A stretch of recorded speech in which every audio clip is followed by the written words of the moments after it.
আসসালামু আলাইকুম। শুভ সন্ধ্যা। আ 45 আ BCS written প্রোগ্রামে আপনাদেরকে স্বাগতম। আশা করি আপনারা সবাই ভালো আছেন। চ্যাট বক্সে অনেকে সালাম দিয়েছেন। ওয়ালাইকুম আসসালাম। ভাইয়া আমি ভালো আছি। আশা করি আপনারা সবাই ভালো আছেন। আজকে আপনাদের সাথে থাকবে আরাফাত ভাইয়া। টপিক সম্পর্কিত যেকোনো প্রবলেমের জন্য ভাইয়ের সাথে কথা বলতে চাইলে আপনারা চ্যাট বক্সে ভাইয়ের সাথে কথা বলবেন। আসসালামু আলাইকুম ভাইয়া। ভাই কি আমাকে শুনতে পাচ্ছেন? ওয়ালাইকুম আসসালাম ভাইয়া, শোনা যাচ্ছে? জি ভাইয়া, আমি শুনতে পাচ্ছি ভাই। স্ক্রিন ক্লিয়ার আছে ভাইয়া। আচ্ছা ভাইয়া, আমি 2-3 মিনিট পরে শুরু করতেছি। আচ্ছা ঠিক আছে ভাইয়া। আসসালামু ওকে, আলাইকুম। ওয়ালাইকুম আসসালাম।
45তম বিসিএস লিখিত course English lecture reading comprehension 5 letter writing a letter to the editor. আজকের ক্লাসে যারা অংশগ্রহণ করেছেন সবাইকে ধন্যবাদ জানিয়ে আজকের ক্লাসটা শুরু করতে যাচ্ছি। আলহামদুলিল্লাহ ভাইয়া ভালো আছি, আশা করি আপনারাও ভালো আছেন। প্রিপারেশন ফুল দমে ভালো চলতেছে। তো আপনাদের তো 45তম বিসিএস এর বোধহয় রিটেন নিয়ে একটা টেন্টেটিভ ডেট অ্যানাউন্স হয়ে গেছে। বিসিএস এর গ্রুপগুলোতে দেখলাম সম্ভবত আপনাদের অক্টোবরের লাস্টে মানে 31 তারিখে বোধহয় পরীক্ষা শুরু হবে, এরকম একটা ডেট সম্ভবত, মানে একটা টেন্টেটিভ ডেট সম্ভবত অ্যানাউন্স হয়েছে। সো বেশি দিন আর নাই, অগাস্ট তো শেষ, সেপ্টেম্বর অক্টোবর 2 মাস আসে। তো যতটুকু সময় আছে দেখেন যতখানি সম্ভব ভালোভাবে কাজে লাগানোর চেষ্টা করেন। আজকের টপিকটা খুবই ছোট, আমি বেশিক্ষণ সময় নিব না। আশা করি আপনাদের কিছু কোয়ারিজ থাকতে পারে এই টপিকটা রিলেটেড। সো সেই কোয়ারিজ গুলোর ডেট, অফিসিয়ালি ডেট অ্যানাউন্স হয় নাই, আনঅফিসিয়ালি ডেটটা হচ্ছে গিয়ে পাবলিশ হয়ে গেছে। মানে পিএসসির কিছু যারা দেখা গেছে এডি, তারা হচ্ছে বিভিন্ন ফেসবুক গ্রুপে ইনফরমেশন লিক করে। তো সো মধুদার আপডেট করে একটা গ্রুপ আছে, ওখানে একটা দেখলাম আপনার কি বলেন, এটা টেন্টেটিভ ডেটের অ্যানাউন্সমেন্ট দেখলাম, অক্টোবরের লাস্টের দিকে আপনাদের পরীক্ষাটা হবে সম্ভবত। সো ওদের ইনফরমেশন গুলো মোর অর লেস অথেন্টিক হয়, সম্ভবত এই টাইমেই হয়ে যাবে আমার যতটুকু ধারণা আর কি। সো আসেন, আজকে আমাদের টপিক হচ্ছে কি writing a letter to the editor. Weightage হচ্ছে এটা 20 মার্কস। এটা হচ্ছে গিয়ে ফার্স্ট পার্টে লাস্ট টপিকস। ফার্স্ট পার্টে আপনার রিডিং কম্প্রিহেনশনে থিমেটিক রাইটিং এর অ্যান্সার করেন 30 মার্কসের, এর পাশাপাশি ভোকাবের আনসার করেন 30 মার্কসের। এর বাইরে সামারি রাইটিং নিয়ে লাস্ট ক্লাস ছিল, আবরার ভাই আপনাদের ক্লাসটা নিয়েছিলেন। আর আজকে হচ্ছে কি আমাদের letter to the editor of a news paper, এটাই কিভাবে লিখতে হবে, এটার কিছু কি বলেন রুলস বলতে পারেন, কিছু রুলস হচ্ছে আপনাদের সাথে শেয়ার করবো আর কি।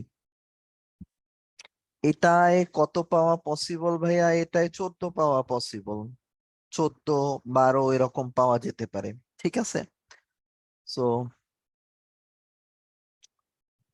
আসেন, এখানে কিছু বেসিক কথাবার্তা বলছে যে কেন হচ্ছে কি আপনার সংবাদ লেটার টু দ্য এডিটর এই পার্টটাকে বিসিএস এ অ্যাড করা হয়েছে, এই রিলেটেড কিছু কথাবার্তা আছে। আপনারা দেখছেন যে পত্রিকায় যারা সম্পাদকীয় লেখেন এদের বিভিন্ন ধরনের কোয়ালিফিকেশন থাকে। আহ কেউ ইকোনমিস্ট হয়, কেউ দেখা গেছে রিটায়ার্ড পাবলিক সার্ভেন্ট হয়, কেউ দেখা গেছে যে চাপ সৃষ্টিকারী গোষ্ঠীতে অলরেডি হয়তো বা এমপ্লয়েড আছে, এরকম লোকজনও থাকতে পারে। টিচাররাও লেখে মোরাললেস। আপনাদের পিএসসির একজন মেম্বার আছেন, আন্তর্জাতিক সম্পর্ক বিভাগের অধ্যাপক তেলাওয়ার হোসেন স্যার। উনি হচ্ছে গিয়ে ইন্টারন্যাশনাল বিভিন্ন ইস্যুস নিয়ে সবসময় দেখা গেছে যে আর্টিকেল লেখে। এরকম আর কি, বিভিন্ন প্রফেশনের যারা, তারা হচ্ছে গিয়ে সরকারের বিভিন্ন ইনফরমেশনকে বা সরকারের ম্যাস পিপলের হয়তো বা কোনো ইনফরমেশন জানা দরকার, এটার প্রয়োজনীয়তা উপলব্ধি করে হয়তো বা দেখা গেছে যে কোনো একটা আর্টিকেল লেখেন। এখানে ইস্যুসটা কি? ইস্যুসটা হচ্ছে দেখেন, আপনি যখন বিসিএস এর জন্য প্রিপারেশন নিচ্ছেন বা যদি আপনি ক্যাডার হন, আপনার অনেক ওয়াইড অ্যাঙ্গেলে হয়তোবা সরকারের পলিসির খুব কাছে থেকে কাজ করার সুযোগ হবে। আপনারা মানে দেখলে খুব অবাক হবেন, অথবা অবাক হবেন না, আপনারা নিজেরাও এটা জানেন। ধরেন আপনি দেখবেন যে কোনো একজন সরকারি এমপ্লয়ি তার কাজ করতে গিয়ে মার খাইছে, এটা নিয়ে সাধারণ মানুষ বলবে খুব ভালো হয়েছে, ওর মার খাওয়াই উচিত ছিল। আবার ধরেন আপনার কোনো একটা মানুষ, সে দেখা গেছে যে আহ কোনো একটা অ্যাক্সিডেন্ট করছে, পত্রিকা হচ্ছে গিয়ে প্রপাগান্ডার মতো করে এটার একটা মানে শিরোনাম দিয়ে দেখা গেছে নিউজটা করছে, মানে শিরোনামটার ভেতরেই একটা হেট্রেড দেখা গেছে ইনজেক্ট করা হয়েছে। এ ধরনের নিউজগুলোতে দেখবেন যে কমেন্ট সেকশনে গেলে, স্পেশালি অনলাইন যেসব পত্রিকা আছে, আপনারা দেখবেন যে প্রচুর পরিমাণে হেট্রেড মানুষের ভেতরে। সো যদি আপনি দেখা গেছে পাবলিক সার্ভিসে কাজ করার সুযোগ পান, সেই ক্ষেত্রে ধরেন এখন একটা জিনিস নিয়ে প্রচুর পরিমাণে প্রপাগান্ডা চলতেছে, এটা হচ্ছে গিয়ে সার্বজনীন পেনশন স্কিম। এটার ভালো দিক কি খারাপ দিক কি এগুলো বিবেচনায় না নিয়ে এক শ্রেণীর মানুষ আছে সমানে হচ্ছে গিয়ে সরকারকে গালিগালাজ করতেছে এবং বলতেছে যে ইলেকশনের আগে শেষ সময়ে এসে জনগণের টাকা নিয়ে ভেগে যাওয়ার এটা একটা উপায়। মানে সাধারণ মানুষের এতটুকু কমন সেন্স নাই যারা এই ধরনের কমেন্ট করে যে একটা কান্ট্রি ব্যাংক্রাপ্ট, মানে একটা সরকার ব্যাংক্রাপ্ট হলেও একটা কান্ট্রি কখনো ব্যাংক্রাপ্ট হয় না। এবং যদি আপনি কোনো কান্ট্রির কোনো একটা স্পেসিফিক চ্যানেলে ইনভেস্ট করেন, সেক্ষেত্রে সেটা দেওয়ার জন্য তারা সবসময় দায়বদ্ধ। পৃথিবীর ইতিহাসে কোনো মানে রেকর্ড নাই এরকম যে গভর্নমেন্ট কোনো একটা স্কিম চালু করছে, মানে এই পেনশন স্কিম টাইপের, এবং পরবর্তীতে জনগণের কাছ থেকে টাকা নিয়ে তারা পরিশোধ করেন না, এরকমের কোনো রেকর্ড নাই। অথচ মানুষের এসব নিয়ে ভাবার কোনো দরকার নাই। সবাই দেখা গেছে যে সার্বজনীন পেনশন স্কিম এর মতো পজিটিভ একটা উদ্যোগকেও সমানে, মানে সমানে হচ্ছে গিয়ে ক্রিটিসাইজ করতেছে। হ্যাঁ, যদি আপনি ক্রিটিসাইজ এই পার্সপেক্টিভ থেকে করেন যে আমার কথা কি শোনা যাচ্ছে? গালিব ভাই, আমার কথা কি শোনা যাচ্ছে? জি ভাইয়া, ক্লিয়ার আছে ভাইয়া। আচ্ছা আচ্ছা, না হল আপনার একটু করতে হবে, পুনরায় কানেক্ট করতে হবে ভাইয়া। একটু ওই একজন ভাইয়া কথা শুনতে পাচ্ছে না, ওনাকে একটু টেক্সট করে দিন। সো যেটা বলতেছিলাম, আপনি মূল্যস্ফীতির কনটেক্সট থেকে যদি সমালোচনা করেন, দ্যাট সিমস প্রিটি ওকে। যে আজকের টাকার যে ধরনের মান, এখানে যদি আমি কন্টিনিউয়াসলি গভর্নমেন্ট স্ট্যান্ডার্ডেও ইনফ্লেশন হিসেব করি, সেক্ষেত্রে আজ থেকে ধরেন 30 বছর পরে যখন আমাকে পে ব্যাক করা হবে, সেটার দেখা গেছে যে ভ্যালিউ অফ মানি কতটা দেখা গেছে যে বর্তমানের সাপেক্ষে স্ট্যান্ডার্ড বা আলটিমেটলি ইনফ্লেশন ক্যালকুলেট করলে আপনার লস হচ্ছে কিনা, এটা নিয়ে ডিবেট হতে পারে। কিন্তু সরকার ইলেকশনের খরচ যোগানোর জন্য এখান থেকে টাকা নিচ্ছে, এ ধরনের সমালোচনা করলে আসলে জিনিসগুলা বেসলেস। তো এই টপিকটা নিয়ে আমি কেন কথা বলতেছি, রিজনটা হচ্ছে যে যখন মানে বিসিএস এর সিলেবাসে সম্পাদকীয়র ব্যাপারটা কানেক্ট করা হয়েছে এজন্য যে সমাজের বিভিন্ন ধরনের প্রবলেমস অ্যাড্রেস করার জন্য এক আছে সাধারণ মানুষের একজন প্রতিনিধি থাকবেন, যিনি সরকার পর্যন্ত কোনো একটা সমস্যাকে পৌঁছে দিতে পারেন ভায়া প্রিন্ট মিডিয়া। আবার আরেকটা জিনিস হতে পারেন যে সরকার সবসময় সবকিছুর ব্যাপারে মুখ খুলতে পারেন না, হয়তোবা তারা মুখ খুললেও শুধুমাত্র পজিটিভ অ্যাসপেক্টস গুলোই বলেন। কিন্তু যারা রিটায়ার্ড অনেক স্যাররা আছেন,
প্রিয় ভাইরা, সম্ভবত ভাইয়ের একটু আহ নেট প্রবলেম হয়ে গেছে। আপনারা একটু ওয়েট করেন, আশা করি খুব শীঘ্রই এটা ঠিক হয়ে যাবে। সবাই সে পর্যন্ত একটু ওয়েট করবেন। খুব সম্ভবত ভাইয়ের ওখানে নেট চলে গেছে, একটু ওয়েট করুন সবাই।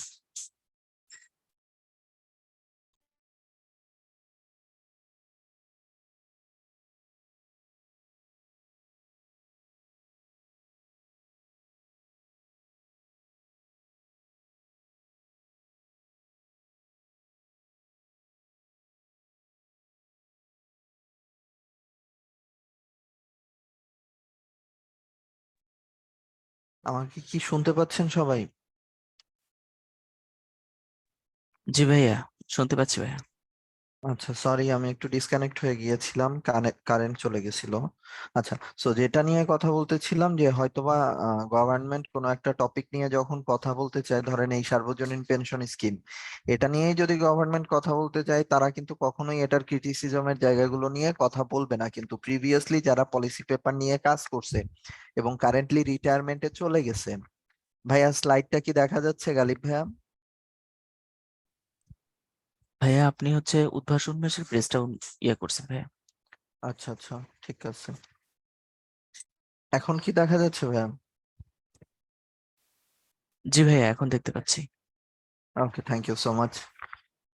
সো দেখা গেছে যারা স্পেশালি আমলা ছিলেন, যারা পলিসি পেপারের কাছ থেকে কাজ করছেন, তারা কিন্তু বিভিন্ন জিনিস নিয়ে বিভিন্ন ধরনের সলিউশন দেয়, মানে গভর্নমেন্টকে বিভিন্ন ধরনের প্রপোজাল দেয় বা বলে যে এই জিনিসটা এভাবে করা উচিত।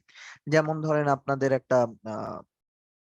আহ, একটা ওয়াইডলি পপুলার থিওরির কথাই যদি বলি, যে বিসিএস সহ দ্বিতীয় শ্রেণীর যে পরীক্ষাগুলো, এতে যে কোটা বাতিল করা হয়েছিল, এইখানে যদি ম্যাথস ক্রেডিটের জায়গা আমরা বলি, তাহলে ক্রেডিটটা হচ্ছে গিয়ে গণজাগরণ পরিষদ ছিল বোধহয়, যে নুরুল হক নূরের যে দলটা।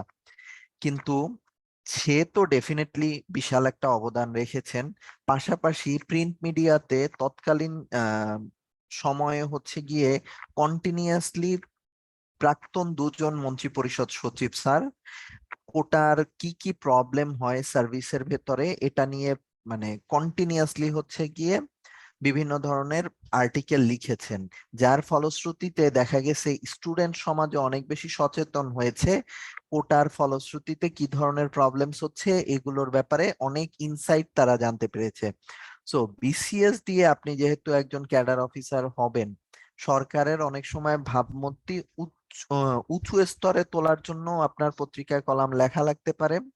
আবার অনেক সময় দেখা গেছে আপনি সাধারণ মানুষের ভিউজটা গভর্নমেন্টের কাছে উপস্থাপন করার জন্য পত্রিকায় আর্টিকেল লিখে থাকতে পারেন। দ্যাটস ওয়াই এই জায়গায় লেখার জন্য কি কি রুলস, কিভাবে জিনিসটা উপস্থাপন করতে হয়, এই জিনিসগুলো আপনারা জানেন কিনা, এটাই হচ্ছে গিয়ে আসলে মানে পিএসসির চাওয়া আপনাদের কাছ থেকে। এজন্যই আর কি সিলেবাসে এই টপিকটাকে ইনক্লুড করা হয়েছে। সো কেন ইনক্লুড করা হয়েছে, আই গেস এই ব্যাপারটা আপনাদের ক্লিয়ার। একজন বলছে কোটা না থাকলেও এখনো অ্যাপ্লাই এর সময় কোটার ইনফো নেওয়া হয় কেন, এটার সায়েন্স কি? এটার সায়েন্স হচ্ছে ভাইয়া, আহ মুক্তিযোদ্ধার সন্তান বা মুক্তিযোদ্ধার সন্তানের পরবর্তী যে প্রজন্ম আছে, মানে আপনার নাতি নাতনি, এরা কিন্তু দেখা গেছে রিটায়ারমেন্টে যায় 2 বছর পরে। অর্থাৎ সাধারণ যারা তারা পিআরএল এ যায় 59 বছর বয়সে, মুক্তিযোদ্ধার সন্তানরা যায় 61 বছর বয়সে। এই যে একটা অ্যাডেজ, এটা কিন্তু এখনো অ্যাপ্লিকেবল যারা মুক্তিযোদ্ধার সন্তান এবং তাদের যারা পরবর্তী প্রজন্ম তাদের ক্ষেত্রে। সো এই ইনফরমেশনটা জানার জন্য আসলে অ্যাপ্লিকেশনের সময় এখনো আপনি মুক্তিযোদ্ধার বংশধর কিনা ওই জিনিসটা নেওয়া হয়। হ্যাঁ, তাদের বয়সও 32, এই ফ্যাসিলিটিসটা তারা এখনো পাচ্ছে। যাই হোক, তাও পূর্বের তুলনায় আসলে অনেক কম হয়ে গেছে ফ্যাসিলিটিস, মানে অনেক কমিয়ে দিয়েছে সরকার। Definitely logical গ্রাউন্ডেই কমিয়েছেন।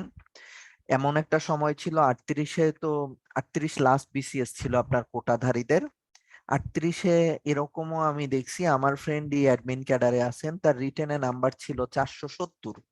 470 দিয়ে সে অ্যাডমিন ক্যাডার পেয়েছেন, এবং ওই বিসিএস এই 570 পেয়েও একজন হচ্ছে গিয়ে নন ক্যাডার পেয়েছিলেন।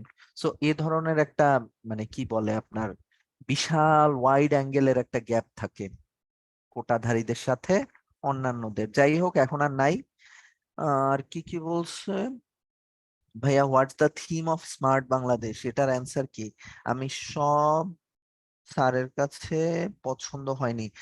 অনিম, আপনি একটু কাইন্ডলি আমাকে মেইল করেন, আমি মেইলে আপনাকে ডিটেলসে স্মার্ট বাংলাদেশের থিম কি এটা বলে দিব। এখন ক্লাসে এটা নিয়ে আমি আলোচনা করলেও খুব একটা ভালো ইনফরমেশন আপনাকে দিতে পারবো না, কারণ আমার একটু পড়ে আসতে হবে জিনিসটা।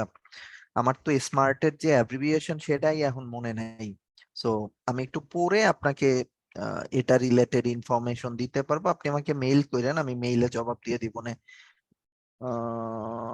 ভাইয়া, আপনাদের কোনো কোয়ারিজ থাকলেও মেইল করেন, জবাব দেওয়ার চেষ্টা করব। ভাইয়া, বিসিএস অ্যাপ্লাই এর সময় যদি কোটা দেয়া হয়, তাহলে কি কোটা ডকুমেন্টস নিয়ে যেতে হবে? অবশ্যই আপনি অ্যাপ্লিকেশনের সময় যদি হচ্ছে গিয়ে কোটাধারী এটা লিখে থাকেন, আপনার ফর্ম ওয়ানে যদি এটার কি বলে, এটার উল্লেখ থাকে, তাহলে ডেফিনেটলি আপনার ভাইবার সময় এই রিলেটেড ডকুমেন্টস নিয়ে যেতে হবে। এটার পজিটিভ দিক হচ্ছে কি, আপনি 2 বছর পরে অন্যান্যদের তুলনায় রিটায়ারমেন্টে যাবেন। সেক্ষেত্রে অন্যান্যদের তুলনায় আপনার একটা প্রমোশন বেশি পাওয়ার সুযোগ থাকবে। পাশাপাশি সার্ভিসের ভেতরে যারা কোটাধারী তাদের বড় একটা কি বলে আপনার সিন্ডিকেট আছে, সহজভাবে বললে ভাই ভাই কোনো অ্যাডিস পাবেন না। বাট যখন জবে আসবেন তখন দেখা গেছে এগুলা নিয়ে অনেক খেলা আছে, যখন আসবেন তখন মানে এমনি বুঝে যাবেন, না না বুঝলে আমরা তো আসি বুঝাই দিব আনে। আসেন, প্রথমত এটার একটা ফরম্যাট আমরা দেখি। এখানে কিছু কথাবার্তা আছে, এগুলো আপনারা পড়ে নিয়েন। যা কথাবার্তা ওগুলো আমি শুরুতেই বলে দিছি, হ্যাঁ। প্রথমত এটার দুইটা অংশ থাকে। দুইটা অংশ কিরকম থাকে, এখানে কিছু কথাবার্তা বলছে, আমি সবকিছুর সাথে এগ্রি করি কিনা এটা আমার একটু এগিয়ে দেখতে হবে। যেমন এখানে একটা বহুল প্রচলিত কথা আছে যে চিঠির খাম, এই খামটা দেয়ার আমি পক্ষপাতী। অনেকেই বলবে যে এই খামটা দেয়ার প্রয়োজন হয় না, কিন্তু আমি নিজেও পরীক্ষায় সবসময় এই খামটা দিয়েছি এবং এটা নিয়ে আমি অনেকের সাথে কথা বলেছি। সবাই বলেছে খামটা দেয়া উচিত, ঠিক আছে। কারণ আপনি লজিক্যালি চিন্তা করেন, আপনি খাম না দিলে চিঠি কি আপনার মানে হাওয়ায় ভেসে ভেসে যাবে? যদিও এখন তো আসলে চিঠির মাধ্যমে আর্টিকেল গুলা পাঠানোই হয় না, এখন পাঠানো হয় মেইলের মাধ্যমে। বাট যদি আপনি চিঠির মাধ্যমে পাঠান, ডেফিনেটলি আপনার একটা খাম দিতে হবে। ওকে, সো এখানে আর বাকি যে কথাগুলা লিখছে এগুলা হচ্ছে কি, আমি একটু সামনে যাই, একটা ফরম্যাট দেখি। ফরম্যাট দেখলে তখন পাশাপাশি এখানে যে জিনিসগুলা আছে সেগুলা মানে একদম ধরে ধরে বলে দিব না আপনাদের। ওকে, সো এটা এক গ্ল্যান্সে দেখে আমরা একটু সামনে আগাই। আমরা বেসিক্যালি একটা এইখানে যা যা লিখছে এগুলো হচ্ছে কি আপনারা একটু পড়ে নিয়েন। এগুলা মানে আমি চিঠিতে গেলে পরেই জিনিসগুলো আর কি একদম হাতে ধরে ধরে দেখাইতে পারবো। এটা এই যে এই জিনিসটা খুঁজতেছিলাম, এই স্লাইডটা দেখলে আগের গুলা না দেখলেও চলবে। এটা খুবই কি বলবো আপনার অসাম একটা স্লাইড। মানে এই একটা জিনিস থেকেই আজকের ক্লাসের পড়া শেষ হয়ে যেতে পারে। এই স্লাইডটা আপনি পরীক্ষার আগে হচ্ছে বারবার মানে দেখে যাবেন। এখানে যে ফরম্যাটে মানে জিনিসটা লেখা হয়েছে ঠিক এই ফরম্যাটেই করবেন। আহ আপনাদের এক পেজে পরীক্ষার হলে জীবনেও এটা শেষ হবে না। আপনাদের মিনিমাম 2 পেজ লাগবে, 3 পেজও লাগতে পারে, বাট 3 পেজের বেশি যাবেন না। 3 পেজের বেশি গেলে টাইমটাও অনেক বেশি লাগবে। পাশাপাশি 3 পেজের বেশি গেলে তখন আসলে মানে মানে জিনিসটা হচ্ছে গিয়ে অনেক বেশি কি বলবো আপনার অনেক বেশি গুবলেট লাগবে। প্রথম পেজে হচ্ছে আপনি আহ, আমার যেটা হতো প্রথম পেজের এতটুকু জায়গার ভেতরে আমার এই অংশটুকু শেষ হয়ে যেত। এতটুকু জায়গার ভেতরে আমি এখান থেকেই হচ্ছে কি এই অংশটা যেটা ষষ্ঠ অংশ বলছে এটা শুরু করে ফেলতাম। এখানে আমি প্রথমে হচ্ছে গিয়ে আহ আমি যে পত্রিকায় যে এডিটোরিয়ালটা লিখবো সেটার হচ্ছে গিয়ে ক্যাপশনটা এখানে লিখতাম। লেখার পরে ম্যাক্সিমাম 3-4 লাইন বা 2-3 লাইন লিখতে পারতাম। এই পেজ ভরে আমি লিখতাম এবং পরবর্তী পেজের এই অংশটুকুতে গিয়ে আমি জিনিসটা শেষ করতাম। এখানে আমি খামটা দিয়ে দিতাম, এখানে খামটা দিয়ে দিতাম। সো এটা ফার্স্ট পেজ, এটা সেকেন্ড পেজ, এটা থার্ড পেজ। আমি সবসময় 3 পেজের ভেতরে এটা শেষ করার চেষ্টা করতাম। শুরুর থেকে দেখেন এখানে যখন আপনি আপনার অ্যাড্রেসটা দিবেন আপনি চেষ্টা করবেন অ্যাড্রেসটায় সাধারণত তারিখ আগে পরে দিয়ে শুরু করতাম চিঠি, এখানে তারিখ পরে ঠিকানা আগে দেয়া। ভাইয়া এখানে যেটা দেয়া আছে ফরম্যাট এটাকে নির্দ্বিধায় ফলো করেন, এটা নিয়ে কোনো ধরনের ডাউট দেওয়ার প্রয়োজন নাই। এটা নির্দ্বিধায় ফলো করেন, আপনার আর কোনো বইটই কিছু দেখতে হবে না। আপনি প্রথমত যে অ্যাড্রেসটা দিবেন এখানে অ্যাড্রেসটা দেওয়ার ক্ষেত্রে অবশ্যই হচ্ছে গিয়ে ঢাকা ইউনিভার্সিটি অথবা আইবি এর নামটা মেনশন করে দিবেন, আইবি ইউনিভার্সিটি অফ ঢাকা এটা মেনশন করে দিবেন আপনার অ্যাড্রেসের ক্ষেত্রে। অ্যাডভান্টেজ কি, অ্যাডভান্টেজ সাইকোলজিক্যাল। যদি আপনার মানে পরীক্ষার যে পেপারটা সেটা আইবি এর ছেলেপানের স্ট্যান্ডার্ড হয় এবং খাতায় যদি আইবি এর নামটা থাকে তাহলে এরপরে ট্রান্সলেশন এবং কম্পোজিশনে দেখা গেছে আপনি ডেফিনেটলি অ্যাডেইস পাবেন। এবং আহ এই জিনিসগুলো দেখা গেছে যে যখন অ্যাড্রেস লিখতে হবে তখন এই যে ঢাকা ইউনিভার্সিটির নাম মেনশন করা, আইবি এর নাম মেনশন করা, এগুলো হচ্ছে গিয়ে কিছুটা সাইকোলজিক্যাল অ্যাডভান্টেজ নেয়ার একটা উপায় হতে পারে। আবার বাংলা পত্রে আমরা হচ্ছে গিয়ে সবসময় গোপালগঞ্জ দিয়ে একটা অ্যাড্রেস লিখতাম বা কিশোরগঞ্জ দিয়ে একটা অ্যাড্রেস লিখতে পারেন। এবং সব সময় আপনি যখন চিঠি লিখবেন, আপনি যদি পুরুষ হন তাহলেও মেয়ে হয়ে যাবেন। অর্থাৎ আপনার সম্বোধনে যাতে সবসময় একটা মেয়ে থাকে, এবং দেখা গেছে যে এমন একটা নাম আপনি ব্যবহার করবেন, দেখা গেছে নামটা যাতে কি বলে, হিন্দু মুসলমান যে কারো হতে পারে। সো সব দিক থেকে দেখা গেছে আপনি এরকমের একটা সাইকোলজিক্যাল স্ট্যান্ডার্ড মেনটেন করবেন। যেমন নামটা হতে পারে শশী চৌধুরী। শশী চৌধুরী এটা হচ্ছে গিয়ে মুসলমান একজনও হতে পারেন, হিন্দু একজনও হতে পারেন। ঠিক আছে?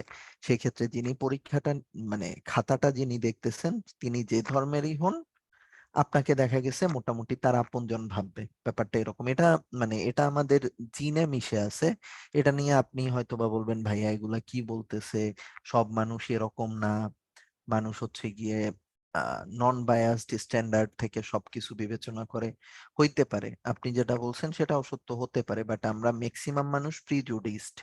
সো যেহেতু ম্যাক্সিমাম মানুষ প্রিজুডিসড, আপনি হচ্ছে গিয়ে ম্যাক্সিমামকে মাথায় রেখেই প্রিপারেশনটা নেন।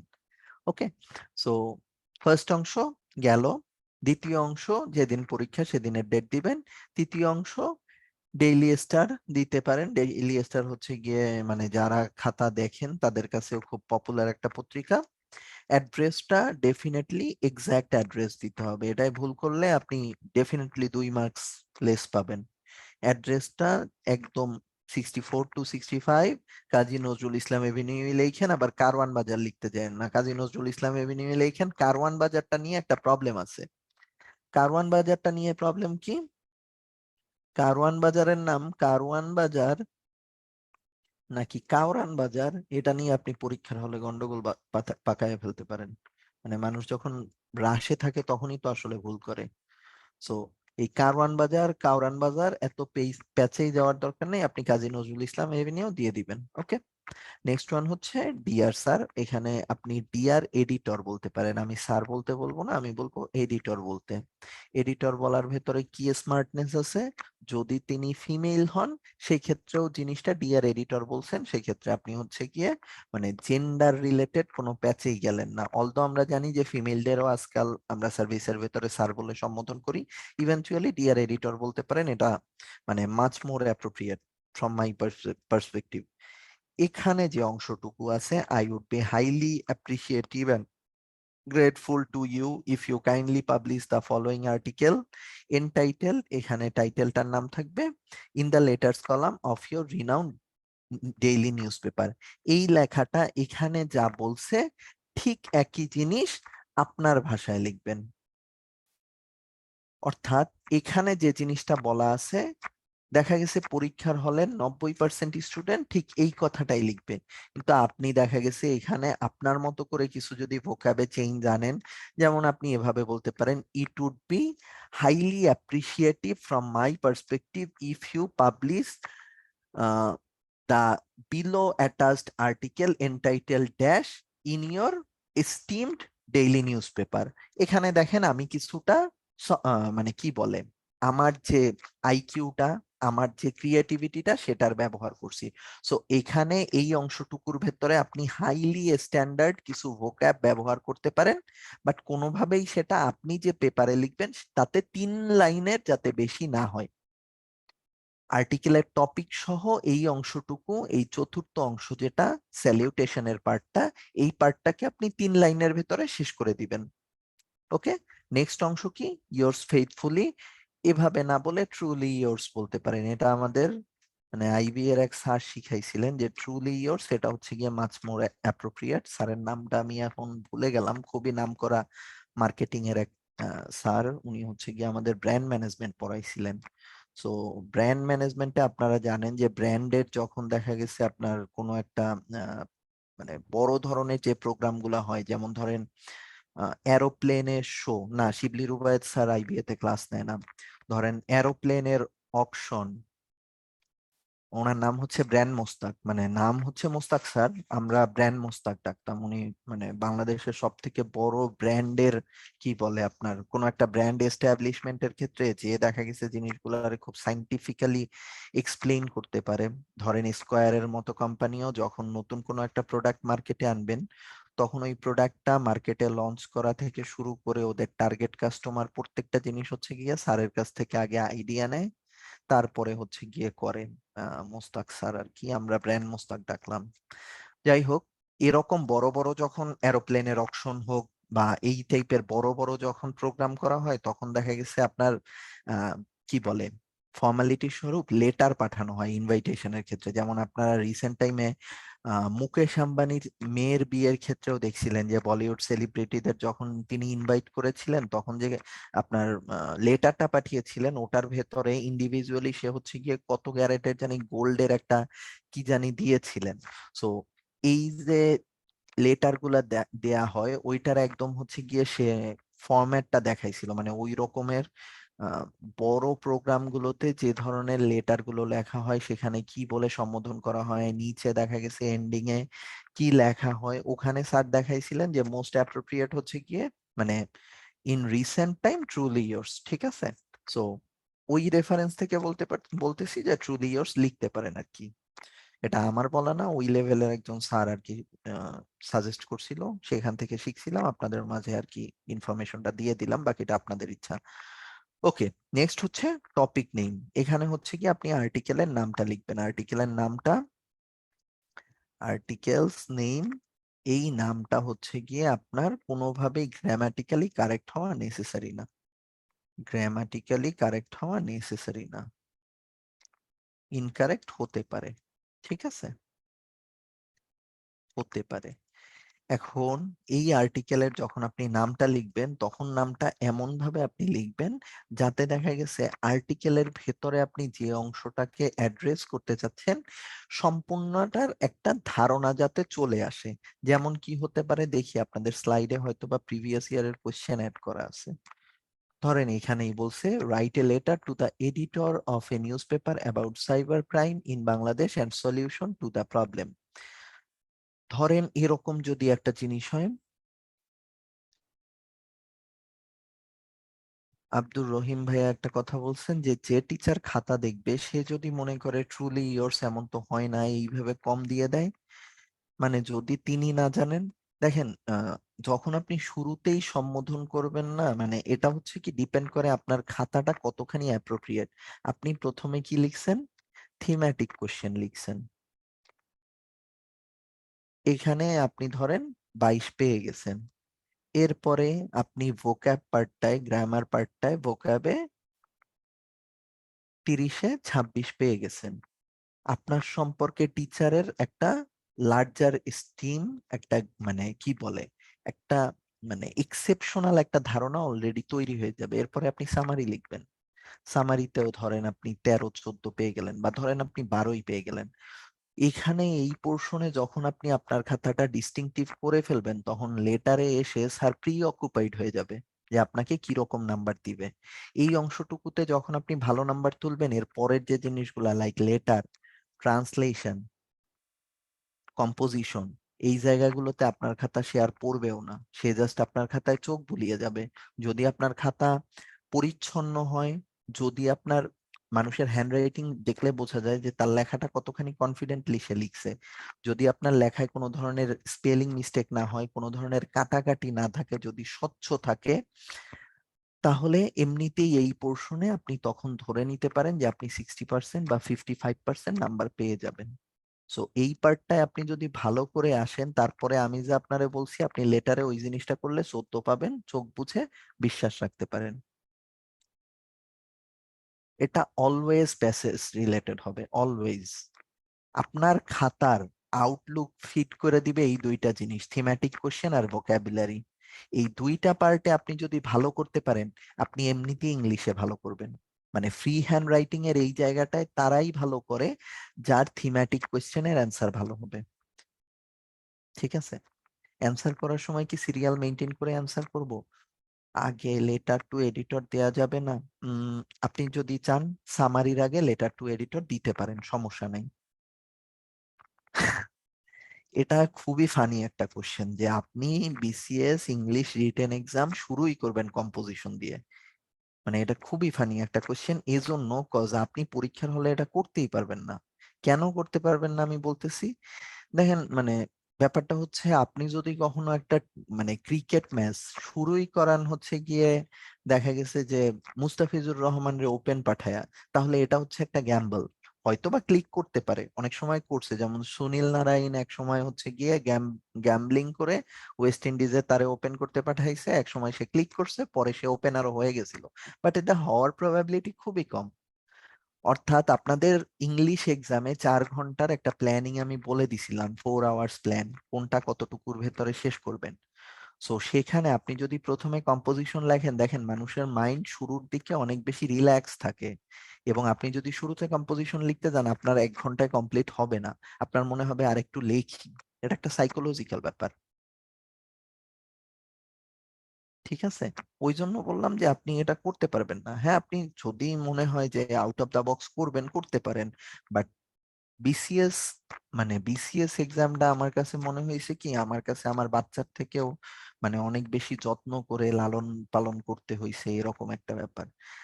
41 বিসিএস এর অ্যাপ্লিকেশন করছি 2019 সালে, রেজাল্ট দিল 2023-এ। ভাই, একটা বাচ্চা পয়দা করতেও 10 মাস 10 দিন লাগে, আর একটা বিসিএস এর রেজাল্ট আসতে লাগে 4 বছর। সেখানে আপনি গিয়ে এই ধরনের একটা গ্যাম্বলিং করবেন? আপনি নিজেই চিন্তা করেন করবেন কিনা। যারা এই দুইটা ভালো পারে তার কাছ থেকে বাকি কোশ্চেন পুরাই জল ভাত। হ্যাঁ, ওইটাই আমিও বলছি। ওকে, ওকে, আসেন। কিসে ছিলাম? আমরা কি বলে টাইটেলটা কিরকম দিতে পারি সেটা নিয়ে কথা হচ্ছিল। সো টাইটেল নিয়ে যখন কথা হচ্ছিল, ধরেন এটা হচ্ছে আপনার পরীক্ষার হলে জানতে চাওয়া হয়েছে যে write a letter to the editor of a news paper about cyber crime in Bangladesh and solution to the problem. প্রথমত দেখেন, এখানে দুইটা পার্ট আছে। আপনার কোশ্চেনটা পড়ে বুঝতে হবে যে এখানে আপনি যে আর্টিকেলটা লিখবেন তাতে কি শুধু প্রবলেমসটাই অ্যাড্রেস করবেন, নাকি এখানে সলিউশনও আনতে হবে। যদি শুধুমাত্র প্রবলেমস নিয়ে আপনি আলোচনা করেন, সেই ক্ষেত্রে ক্যাপশনটা হবে একরকম, টাইটেলটা হবে একরকম। যদি প্রবলেম এবং সলিউশন দুইটা নিয়ে আপনি আলোচনা করেন, তখন টাইটেলটা হবে ভিন্ন রকম। কি জন্য? ধরেন আপনি পত্রিকায় একটা শিরোনাম দেখলেন, ভেঙে গেল পার্লামেন্ট। এটা হচ্ছে একটা ক্লিক অ্যান্ড বেইট যে এগুলা আছে না, বিভিন্ন ধরনের কি বলে আপনার অনলাইন যে পোর্টাল, তাদের একটা পোর্টালে এই ধরনের একটা নিউজ ঠাস করে আমার সামনে আসছে। গুগলে স্ক্রোল করতেছিলাম, মানে সার্চ ইঞ্জিন বের করে, ওখানেই নিচে দেখতেছি ভেঙে গেল পার্লামেন্ট, এরকম একটা লেখা। এখন চিন্তা করেন, রিসেন্ট টাইমে সাবকন্টিনেন্টে ইন্ডিয়াতে সামনের বছর ইলেকশন। রিসেন্টলি হচ্ছে গিয়ে অপোজিশন একটা অ্যালায়েন্স ফর্ম করছে ইন্ডিয়া নামে, এবং তারা হচ্ছে গিয়ে মোদি সরকারের গ্রহণযোগ্যতা নিয়ে, মানে তারা আসলে পার্লামেন্টে মেজরিটি ধরে রাখতে পারতেছে কিনা, এই সেখানে হচ্ছে গিয়া মোদি সরকারের প্রতি কি বলে আপত্তি জানায় একটা বিল উত্থাপন করছিল যে আগেই সরকার ভেঙে দেয়া যায় কিনা। সো ইন্ডিয়ায় এই নিয়ে একটা ক্যাচাল চলতেছে। বাংলাদেশে এ বছরের শেষে হয়তো বা ইলেকশন হবে, অথবা জানুয়ারির প্রথমে ইলেকশন হবে। সো বাংলাদেশেও পার্লামেন্ট রিলেটেড আলোচনা কিন্তু চলতেছে। পাকিস্তানেও একই মানে ইস্যুস চলতেছে। শাহবাজ শরীফ হচ্ছে গিয়ে আপনার ক্ষমতা আগে ছেড়ে দিবে এবং ইলেকশন করার তারা একটা প্রস্তুতি নিচ্ছে। সো যখন এই ভেঙে গেল পার্লামেন্ট একটা নিউজ সাধারণ মানুষের চোখে আসবে, তারা তো ভাবতে পারে যে বাংলাদেশেরও পার্লামেন্ট ভেঙে দিছে, ভাবতে পারে না? সো এই যে নিউজটা যখন আমি ওপেন করছি, তখন দেখতেছি এটা একটা পাকিস্তানের নিউজ। এ ধরনের একটা আর্টিকেলের শুধুমাত্র টাইটেলটা কিন্তু আপনার অনেককে এনগ্রস করে। ওই টাইটেলটা একটু দেখে আর্টিকেলটা পড়ার জন্য। ঠিক আছে, সো আপনি যখন এই ধরনের একটা ইস্যু নিয়ে একটা আর্টিকেল লিখবেন, আপনার টার্গেট ক্লায়েন্ট কারা? টার্গেট ক্লায়েন্ট হচ্ছে যাদের সাইবার ক্রাইম নিয়ে মাথা ব্যথা আছে। সাইবার ক্রাইম নিয়ে যাদের মাথা ব্যথা আছে, কাদের মাথা ব্যথা আছে? টিনেজারদের ডেফিনেটলি সাইবার ক্রাইম নিয়ে মাথা ব্যথা আছে, ইকোনমিস্টদের ডেফিনেটলি মাথা ব্যথা আছে, law and enforcement agency definitely মাথা ব্যথা আছে। কিন্তু সাইবার ক্রাইম নিয়ে ধরেন একজন বিজনেসম্যানেরও থাকতে পারে, যারা হচ্ছে গিয়ে মানে লার্জ অন্টারপ্রেনিউর, মানে লার্জ যে অন্টারপ্রেনিউরশিপ রিলেটেড ব্যাপার স্যাপার যাদের, তাদের থাকতে পারে। কিন্তু ধরেন মুদির দোকানদার, সে কি সাইবার ক্রাইম নিয়ে লেখা পড়বে? যে ধরেন দেখা গেছে সবসময় পত্রিকায় খুলে আহ ইসের কি বলে আহ ধরেন ক্রিকেটের নিউজ যারা পড়ে তাদের জন্য তো এটার কোনো গ্রহণযোগ্যতা না, বা যারা মিডিয়া নিউজ গুলা পড়ে, পরিমণি নিউজ যারা পড়ে তাদের জন্য তো এগুলার কোনো গ্রহণযোগ্যতা নাই। সো প্রথমত আপনার টাইটেল থেকে আপনার টার্গেট ক্লায়েন্টটা সেট হয়ে যায়, এবং সব সময় আপনি মানুষকে হচ্ছে গিয়ে মানে এটা বিসিএস এর রেসপেক্টে আপনি মানুষকে কোনোভাবেই কনফিউজ করবেন না। এটা ক্লিক অ্যান্ড বেইট টাইপ কিছু না, ক্লিক অ্যান্ড আর্ন টাইপ কিছু না যে আপনার কয়টা ক্লিক পড়লো। এখানে হচ্ছে গিয়ে যারা অ্যাকচুয়াল রিডার তাদেরকে আপনার মানে প্যাসেজে আপনার যে আর্টিকেল তার থিম সম্পর্কে ধারণা দিতে পারবেন এরকম একটা টাইটেলই আপনি চুজ করবেন। অর্থাৎ এখানে ক্যাচি অনেক কিছু আপনি ব্যবহার করতে পারেন, বাট কাদের জন্য ক্যাচি? টার্গেট ক্লায়েন্টদের জন্য। মানে ম্যাস পিপল রে এখানে অ্যাট্রাক্ট করার কোনো দরকার নেই, শুধুমাত্র যারা টার্গেট ক্লায়েন্ট তারা যাতে অ্যাট্রাক্টেড হয় এভাবে করেই আপনি টাইটেলটা দেওয়ার চেষ্টা করবেন। So cyber crime in Bangladesh and solution to the problem, এটা টাইটেল কি হতে পারে? ধরেন আপনি লিখতে যাচ্ছেন, আমি আমার মতো করে ভাবি, আপনারা দেখেন তো এটা টার্গেট মানে কি বলে টাইটেলটা কি দিতেন আপনি?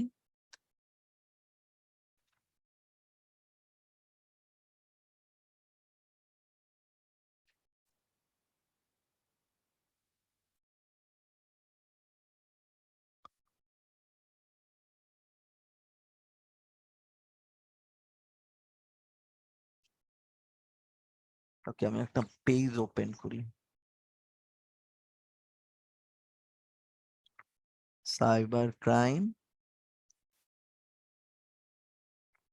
Problems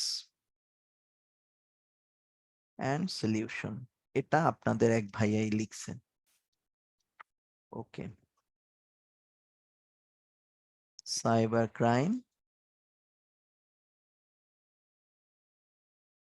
a big issue need to be stopped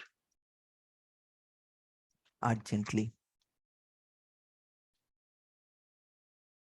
ওকে, তারপরে কি? increasing cybercrime in Bangladesh and probable solution. Increasing cybercrime in BD and probable solution. Okay, এক second.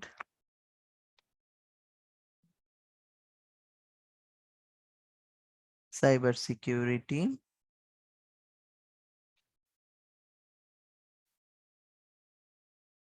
needs an overhaul. Encountering cyber crimes.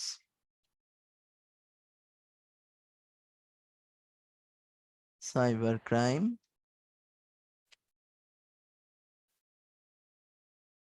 it's high time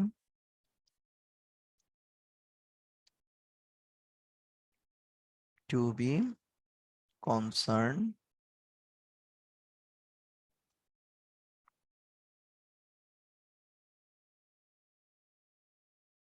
okay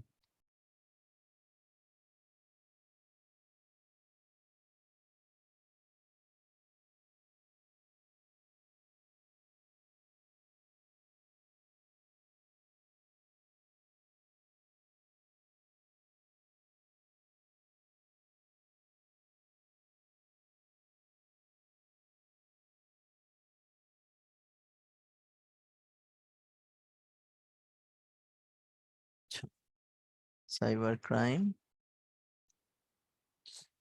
are rising concern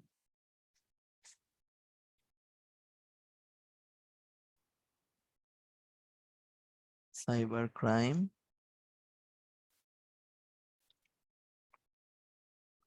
internet threats and remedy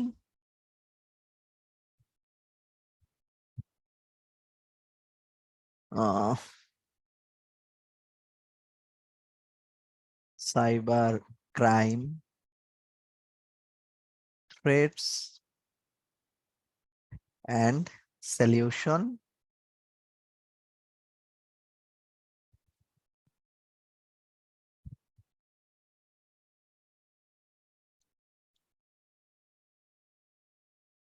flourishing cybercrime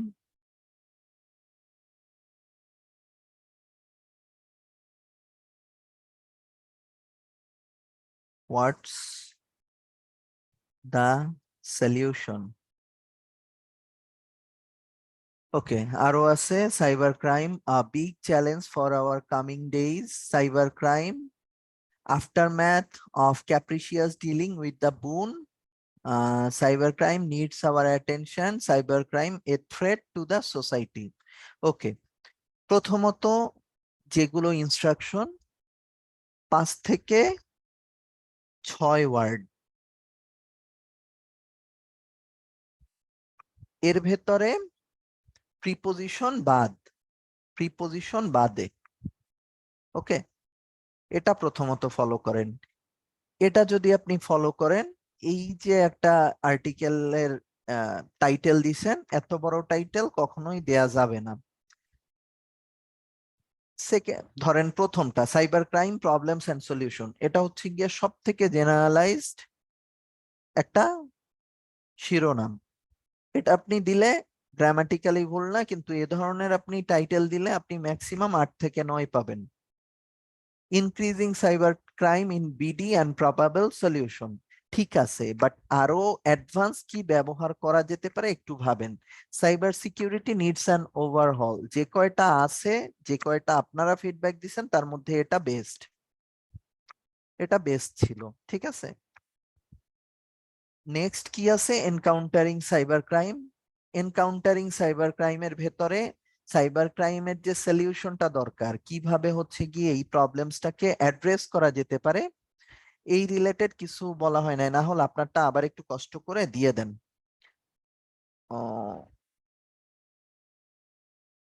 cyber crime, the danger of digital platform, এই টাইপের যেগুলা লেখা হয়েছে এখানে কিন্তু সলিউশনের কথাটা আসে নাই। যেমন এনকাউন্টারিং সাইবার ক্রাইম, সলিউশনের কথা আসে নাই। Cyber crime, the danger of digital platform, এখানে টাইটেলটা পড়লে অডিয়েন্স ভাববে যে আপনি শুধু সমস্যাটা নিয়ে কথা বলছেন, আপনি এটা সমাধান নিয়ে কথা বলেন নাই। Cyber crime, it is high time to be concern, এখানেও সলিউশন নিয়ে কোনো কথা উঠে আসে নাই। সাইবার ক্রাইমে রাইজিং কনসার্ন, সলিউশনের কথা উঠে আসে নাই।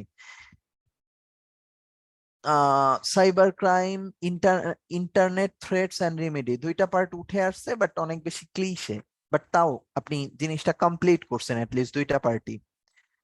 Cyber crime threats and solution, generalised flourishing cyber crime, what's the solution, এটা বেটার, মাছ বেটার। ওকে, আরেকজন লিখেছেন সাইবার ক্রাইম are gravely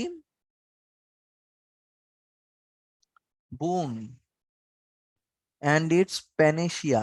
আচ্ছা, বুন মানে কি? বুন মানে কি আশীর্বাদ না? বুন অর্থ কি আশীর্বাদ না? সো সাইবার ক্রাইম এটা কিভাবে আশীর্বাদ হতে পারে?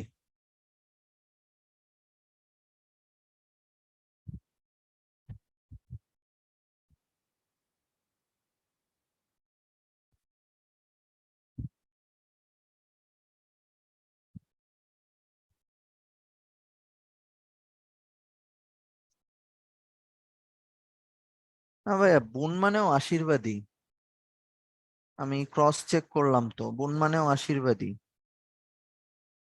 বরং বেইন মানে ধ্বংস। বেইন মানে হচ্ছে সর্বনাশ, ধ্বংস, টক্সিক কিছু একটা, ঠিক আছে। ওকে, সো এটা তো গ্রামাটিক্যালি মানে কি বলে, কন্টেক্সচুয়ালি এটা ভুল। সো আমার 1 মিনিট একটু টাইম দিবেন, আমার কারেন্টটা আসছে তো আমি একটু ইটা চেঞ্জ করব, নেটওয়ার্কটা, আমার ফোনের ব্যাটারি পড়ে যাচ্ছে আর কি।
স্ক্রিনটা কি দেখা যাচ্ছে?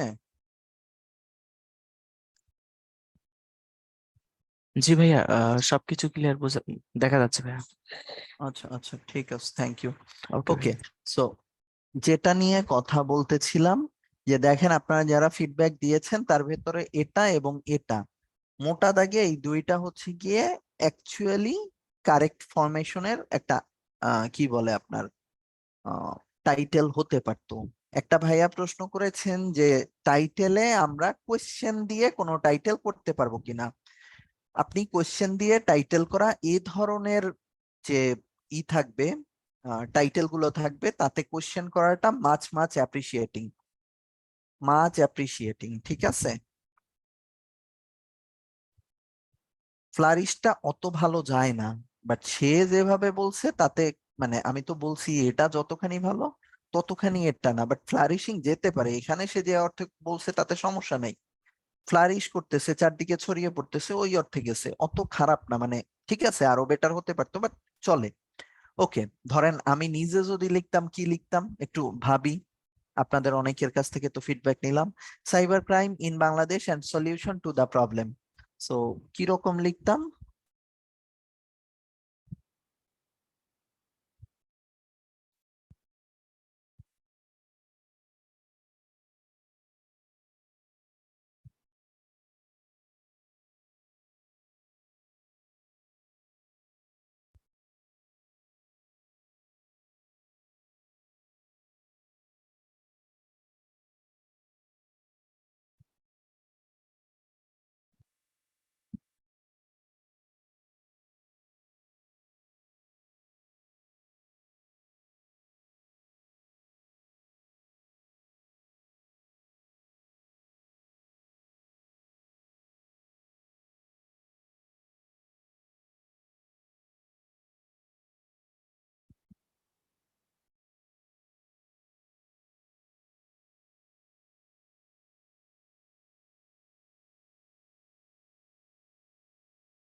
এটা হতে পারে how much are we prepared for cyber crime, এটা হতে পারে কোশ্চেন, ডেফিনেটলি। বা এরকম হতে পারে, cyber crime, the advanced gateway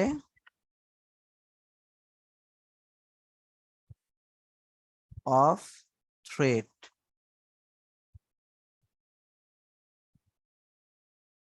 what's the solution অনেক বড় হয়ে যাচ্ছে না।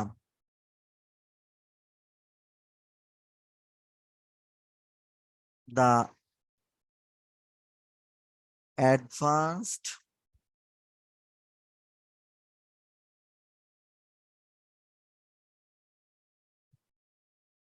Threat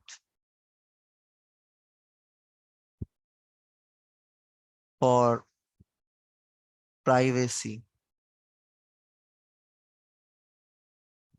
what is the solution. এটা হতে পারতো, যদিও এটাও একটু বড় হয়েছে, এর থেকেও যদি আপনি একটু ছোট করতে পারেন বেটার। সর্বপ্রথম টাইটেল দেওয়ার ক্ষেত্রে যেগুলো সাজেশন থাকবে,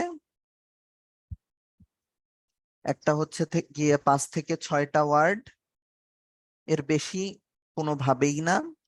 সেকেন্ড থিং হচ্ছে গিয়ে কোয়েশ্চেন করতে পারেন, ইনফ্যাক্ট কোয়েশ্চেন করাটাকে পজিটিভলি নেওয়া হয়। নেক্সট হচ্ছে গিয়ে প্যাসেজের কিওয়ার্ড যাতে উঠে আসে, প্যাসেজের কিওয়ার্ড উঠে আসে, উঠে আসে, ঠিক আছে। রিলেভেন্ট ফ্রেজ ব্যবহার করতে পারলে অন্যদের তুলনায় মিনিমাম 1 মার্কস বেশি পাবেন। ব্যবহার করতে পারলে মানে মাচ মোর ওয়েলকাম। হয়তো বা টোটাল এক্সামে আপনাদের 45 কয়জন দিবে রিটেন আমি জানি না। আপনাদের প্রিলি পাস করছে কত? 45 প্রিলি 12,000। আচ্ছা, 12,000 প্লাস। সো এর ভেতরে রিটেন দিবে ধরেন 10,000, 2,000 দিবে না।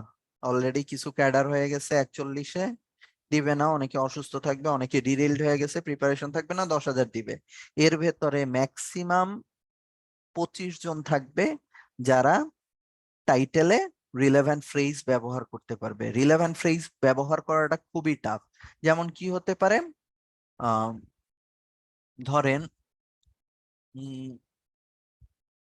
একটা ফ্রেজ আছে না, সোনার ডিম পাড়া হাঁস, ফ্রেজটা কি মনে আছে? গ্যান্ডার্স গুস এ টাইপের কি জানি একটা ফ্রেজ আছে না, সোনার ডিম পাড়া হাঁস, এটারে একটা ফ্রেজে কি বলে? এটারে একটা ফ্রেজে কি বলে আপনারা একটু বলেন না। ইন দা মিন টাইম আমি একটু ব্রেক নিচ্ছি, 1 মিনিট।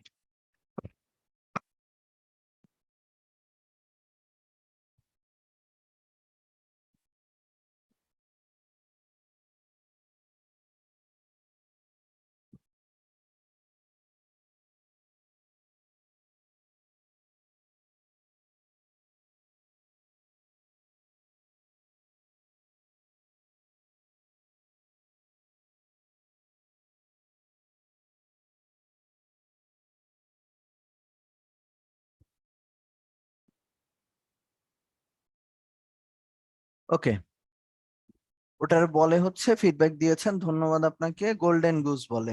ওকে, ধরেন পরীক্ষার হলে আসছে রেমিটেন্স, রেমিটেন্স পাঠায় যারা তাদের কি বলে? রেমিটেন্স ওয়ার্কার যারা আছে, ঠিক আছে।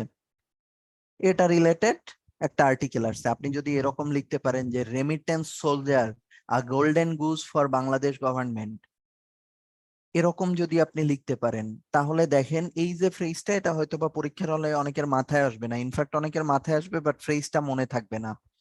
সো এই রকমের যেগুলো ফ্রেজ আছে এগুলো আপনি ব্যবহার করতে পারলে ডেফিনেটলি অন্যদের তুলনায় 1-2 মার্কস বেশি পাবেন। হ্যাঁ, এই যে দা আনসাং হিরো এরকমও বলতে পারেন। এই জিনিসগুলো একটু করার চেষ্টা করতে পারেন। আরেকটা জিনিস নিয়ে আপনাদের কনফিউশন থাকে, সেটা হচ্ছে ক্যাপিটালাইজেশন। ক্যাপিটালাইজেশনের ব্যাপারটা হচ্ছে কোনো ধরাবাঁধা নিয়ম নাই যে আপনার স্পেসিফিক এটাই করতে হবে। প্রিপোজিশন গুলো ক্যাপিটালাইজ হয় না, শুধুমাত্র শুরুতে যদি কোনো আর্টিকেল থাকে তাকে ক্যাপিটালাইজ করেন। মাঝের যেগুলো আর্টিকেল থাকে সেগুলো আপনি চাইলে স্মল লেটারে লিখতে পারেন। বাকি যেগুলো কিওয়ার্ড আছে সেগুলোর প্রত্যেকটার ফার্স্ট লেটারটাকে আপনি ক্যাপিটালে করেন। আমার কথাটা কি বুঝতে পারছি? যেমন সাইবার ক্রাইম, দা অ্যাডভান্সড এটা ক্যাপিটালে হবে, গেটওয়ে এটা ক্যাপিটালে হবে, অফ লাগবে না, থ্রেড এরকম হতে পারে।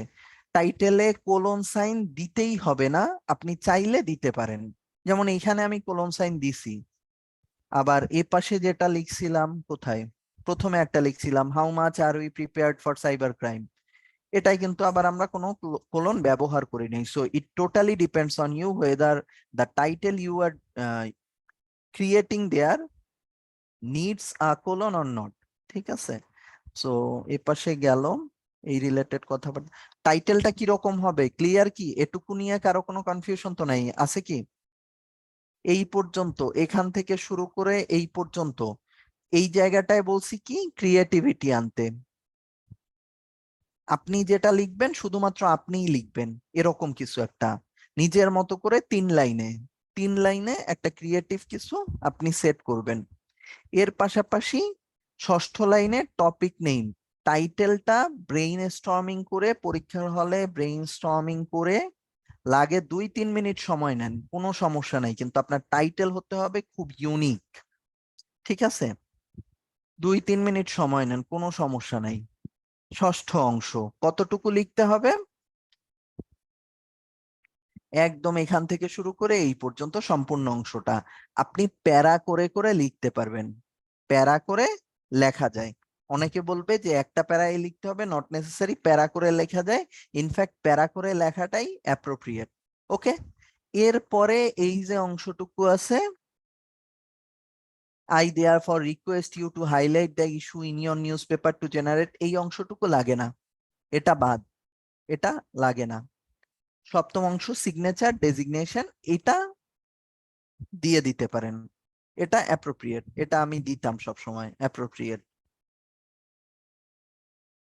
খামটা কলম দিয়ে আঁকেন, পেন্সিল দিয়ে আঁকেন, খুব একটা ম্যাটার করে না, বাট যদি হাতে টাইম থাকে পেন্সিল দিয়ে কইরেন, একটু সুন্দরভাবে মানে পরিচ্ছন্ন রাখার চেষ্টা করবেন। সবার হয়তো বা হ্যান্ডরাইটিং সুন্দর না, বাট পরিচ্ছন্ন রাখার চেষ্টা করতে পারেন। ওকে, ষষ্ঠ অংশ দ্বিতীয় পেজের শুরুতে করতে চান শুরু, দ্বিতীয় পেজের শুরুতে করতে পারেন শুরু, বাট আমার সাজেশন হবে এখান থেকেই শুরু করা, কারণ আপনার অ্যাকচুয়াল নাম্বারের জায়গাটা হচ্ছে এই অংশটুকুই। স্যার যদি পড়েন এ পাশে দেখবে স্ট্রাকচারটা ঠিক আছে কিনা, কোনো ব্লান্ডার করছে কিনা, বাট পড়বে এই অংশটুকুই। সো এটাকে একটু বেশি লেখার চেষ্টা করবেন। ওকে, যা যা বললাম এটা রিলেটেড কারো কোনো কোয়েশ্চেন থাকলে বলে ফেলেন।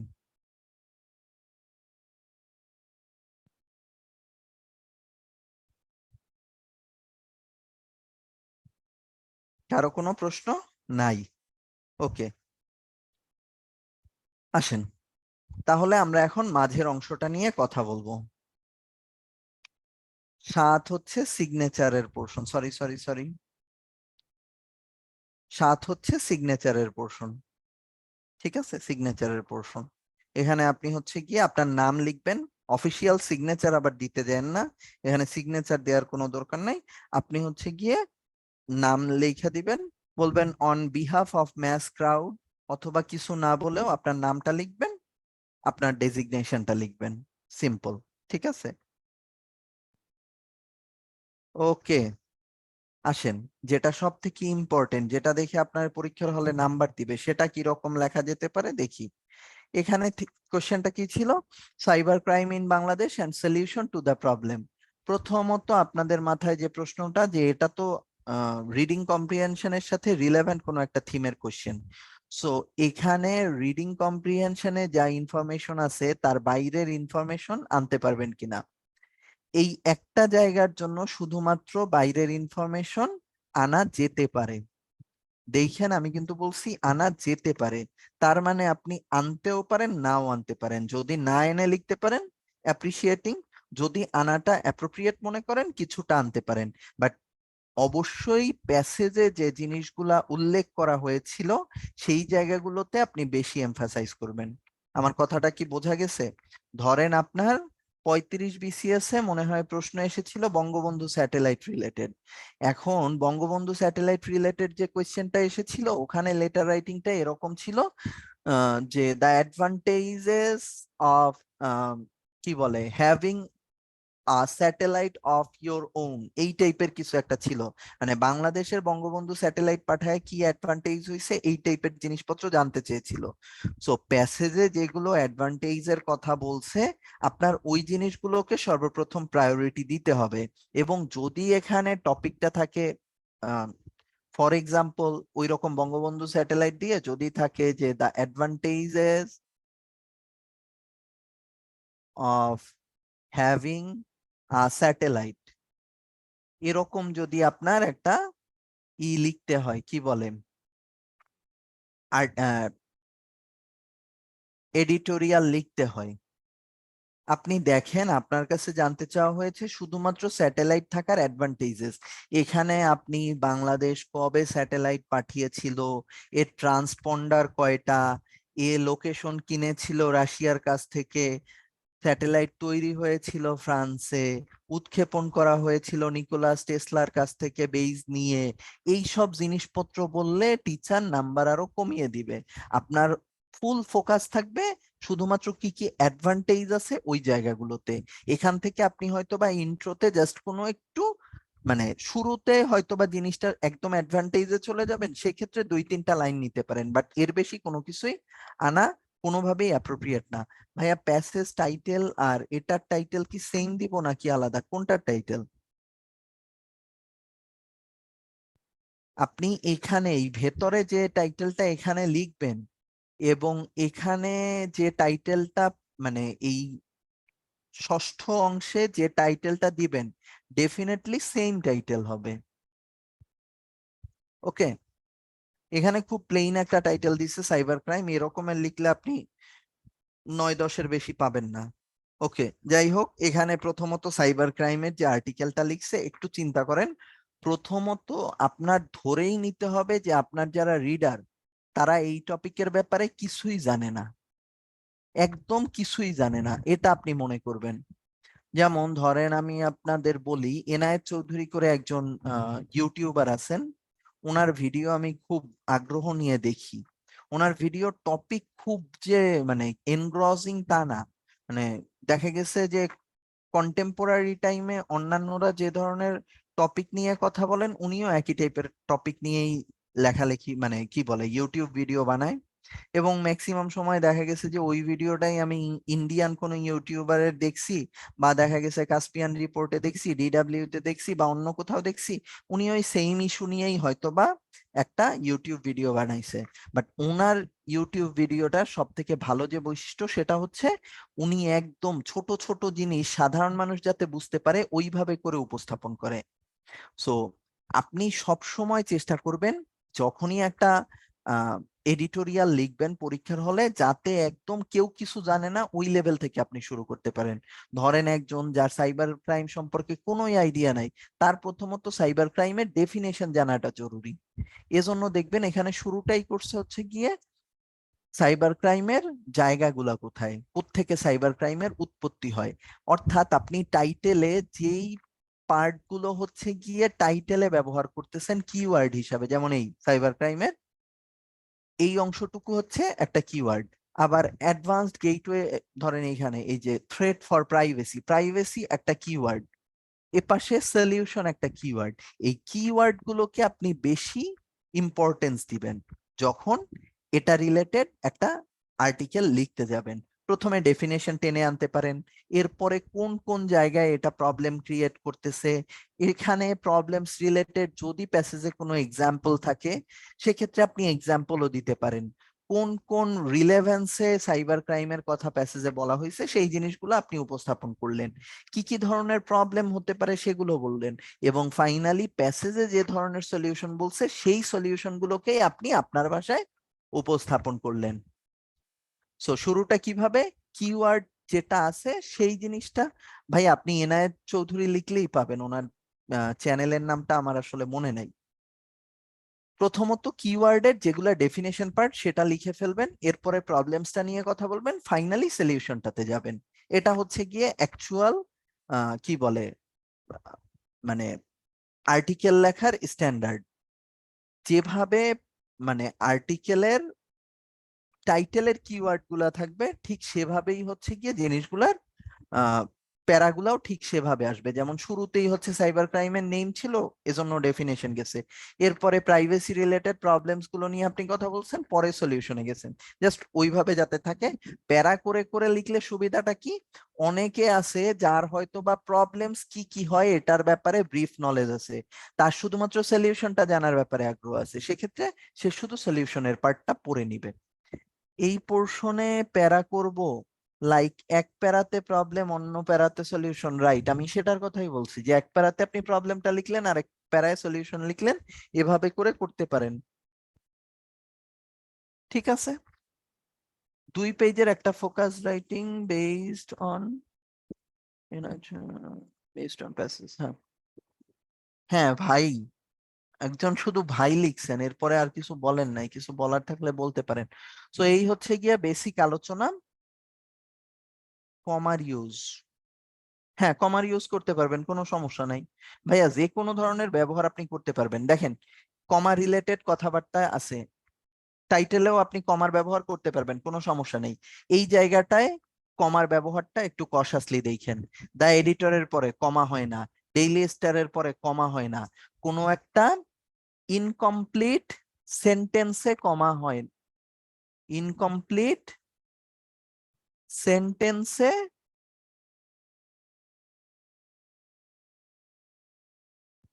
কমা হয় না। আর এগুলা কিন্তু কোনো সেন্টেন্স না, এটা হচ্ছে গিয়ে তাকে সম্বোধন করছে, পত্রিকার নাম বলছে, এগুলার পরে কোনো কমা হয় না। এই জায়গাটায় পরীক্ষার হলে অনেকে ভুল করে। কাজী নজরুল ইসলাম এভিনিউ, এরপরে কেন কমাটা দিছে, কারণ অ্যাড্রেসটার পরবর্তী অংশ নিচের লাইনে আছে, এজন্য এটার সাথে এটা রিলেটেড, এটা দেখার জন্য এখানে কমাটা আসে। এই জিনিসটা মাথায় রাখতে হবে। আর এইখানটায় অলওয়েজ একটা কমা হয়, ট্রুলি ইয়ার্স লিখলে তারপরেও একটা কমা হবে। কমা কোন কোন জায়গায় হবে এটা একটু মনে রেখেন, এই জায়গাটায় বারবার ভুল করে এবং এই জিনিসটা দেখে। ভাইয়া টাইটেল থিম্যাটিক আর এইখানে কি আলাদা করতে হবে? হ্যাঁ, থিম্যাটিকের টাইটেল আর এখানকার টাইটেল কখনো এক হবেই না, কারণ আপনাকে প্যাসেজ থেকে যে এডিটরের যে পার্টটা বলবে, এখানের যে টপিকটা বলবে, এই টপিকটা মোটামুটি প্যাসেজের যে থিম্যাটিকের টাইটেল আপনি তো করছেন তার থেকে একটু ব্যতিক্রমী হয়। অর্থাৎ আপনাকে এখানে কোশ্চেনেই এটার টাইটেল আপনি কি রকম ব্যবহার করবেন সে ব্যাপারে একটা ইনক্লিং দেয়া থাকবে। কথাটা বুঝাইতে পারছি? কখনোই সিমিলার হবে না। যেমন এটা প্রিভিয়াস ইয়ারের একটা question, right a letter to the editor of a news paper about implementation of blue economy in Bangladesh. দেখেন এইখানে ব্লু ইকোনমির কোন পার্টটুকু আসবে, শুধুমাত্র ইমপ্লিমেন্ট পার্টটা। এখানে ব্লু ইকোনমির কি কি প্রসপেক্ট আছে সেগুলা কি আলোচনায় আনার কোনো প্রবলেম আছে, মানে রিজন আছে বলেন তো? প্রসপেক্টে কি ফোকাস করবেন?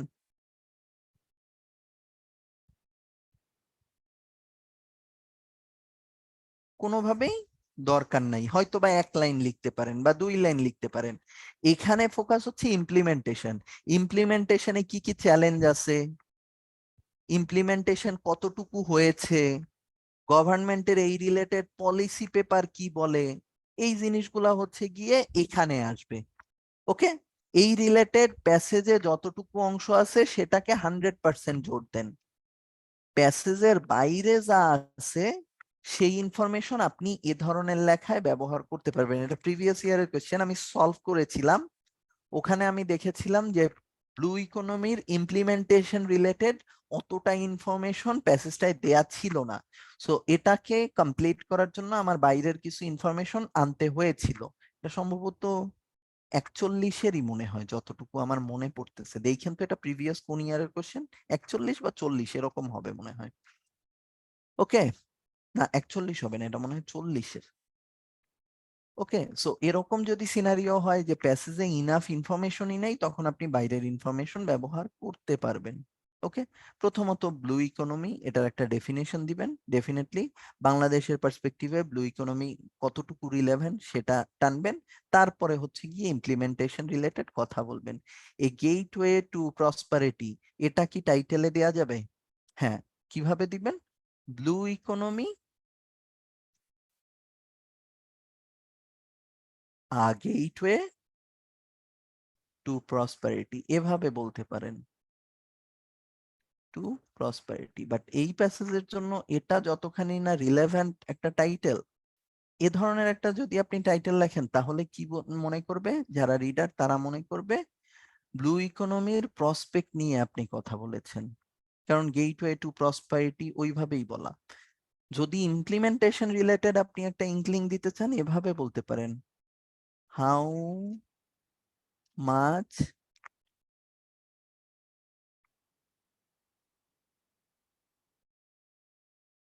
Two we utilise the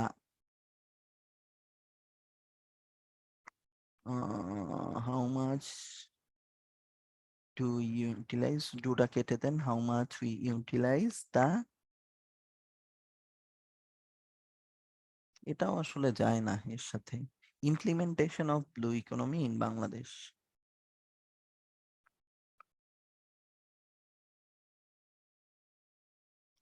blue economy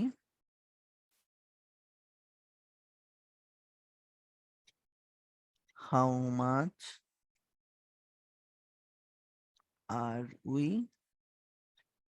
ready to avail this opportunity, এরকম হতে পারে।